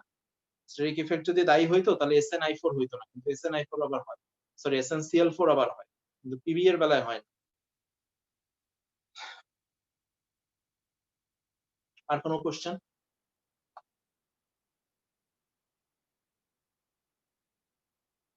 যে ওই যে ফসফরাস ক্যান ডাইরেক্ট পানির সাথে বিক্রিয়া করে না, যে বইতে আবার খাদ দেওয়া আছে। বুঝি নাই, কোশ্চেনটা আরেকবার বলো তো। ফসফরাস কি পানির সাথে বিক্রিয়া করে না? ফসফরাস যখন মানে যে ফসফিন তৈরি করা হয় তখন P4 আর পানির সাথে খাদ দেওয়া হচ্ছে। হ্যাঁ মানে কোশ্চেনটা খাদ বুঝি দেওয়া নাই। হয় P4 খাদ কেন প্লাস দিলাম? H2। খাদটা কেন? মানে P4 প্লাস H2O, ফসফরাস আর পানি। জি দাদা, আর ওইখানে বইতে যে হাজারিনাগের বইতে প্লাস KOH ও দেওয়া আছে মানে বিক্রিয়ার সময়। ও KOH দেওয়া আছে নাকি? আমার চোখে পড়ে না, তাহলে আমি আবার নিচে দেখে তারপর বলবো। এখনো বিক্রিয়াটা আমি ধরতে পারিনি। মানে মেইন কথা হচ্ছে P4 আর পানি, তাই তো? জি দাদা, ওরা বিক্রিয়া P4 করছে। না P এর কোনো অক্সাইড সেটা আমরা খালি কনফার্ম করব। P এর অক্সাইড কিন্তু শীতল আর উত্তপ্ত অবস্থায় দুইটা দুই রকম বিক্রিয়া দিবে, ওইটা একটা ইস্যু আছে। কিন্তু এটা কি ফসফরাসের সাথে পানির বিক্রিয়া এটা? জি দাদা, ওই বিক্রিয়াটা হচ্ছে এরকম যে P4 plus 3NaOH 3H2O PH3 আর NaH2 বুঝতে পারছো? তোমার কোশ্চেনটা হচ্ছে ফসফরাস আর পানি যখন আমি বিক্রিয়া করাচ্ছি খাদটা কেন দিলাম, তাই তো? জি দাদা। ওকে, তাহলে আমি বিক্রিয়াটা দেখে তারপর বলবো, সমস্যা নেই। আর কোনো কোশ্চেন?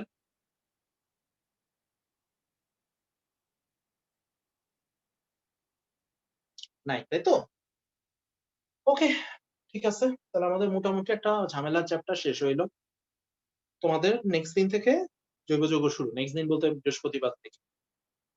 আর মঙ্গলবার মাথায় রেখো, মঙ্গলবার হচ্ছে সানরাইজের ক্লাসের সাথে তোমাদের ক্লাসটা নিয়ে নিব, মানে একসাথে, মানে মার্চ করে দিব। তো ক্লাস শুরু হবে 7টায়। যদি 7টায় জয়েন করতে পারো ভালো, না জয়েন করতে পারলেও কোনো প্রবলেম নেই।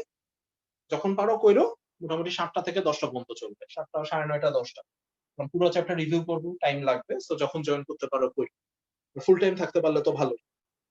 অ্যাজ ইউজুয়াল লিংক সানরাইজ, যারা সানরাইজার আছো সানরাইজ থেকে তো লিংক দিবে, আর আমিও তো গ্রুপে লিংক দিয়ে দিব, কোনো সমস্যা নেই। ঠিক আছে,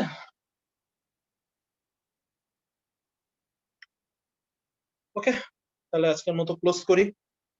পরশুদিন টাইমটা ভালো ছিল, যারা আসো নাই আসলে আরো ভালো করতাম। তবে তোমাদের কিছু অফলাইন ক্লাস আমি নিব খুব তাড়াতাড়ি বলতে ডিসেম্বরে। সো যদি সিচুয়েশনটা এর চেয়ে বেশি খারাপ না হয়, আস্তে আস্তে তো কোচিং টোচিং খুলতেছে, মনে হয় নিতে পারবে। এই মাসে কোনো পরীক্ষা হবে না, মানে রিটেন পরীক্ষা সব নেক্সট মাস থেকে, এবং রিটেন পরীক্ষা সব অফলাইন, সেটা যেভাবে আর কি ব্যবস্থা করা যায় করব। ওকে, আজকের মতো লিখ দিলাম।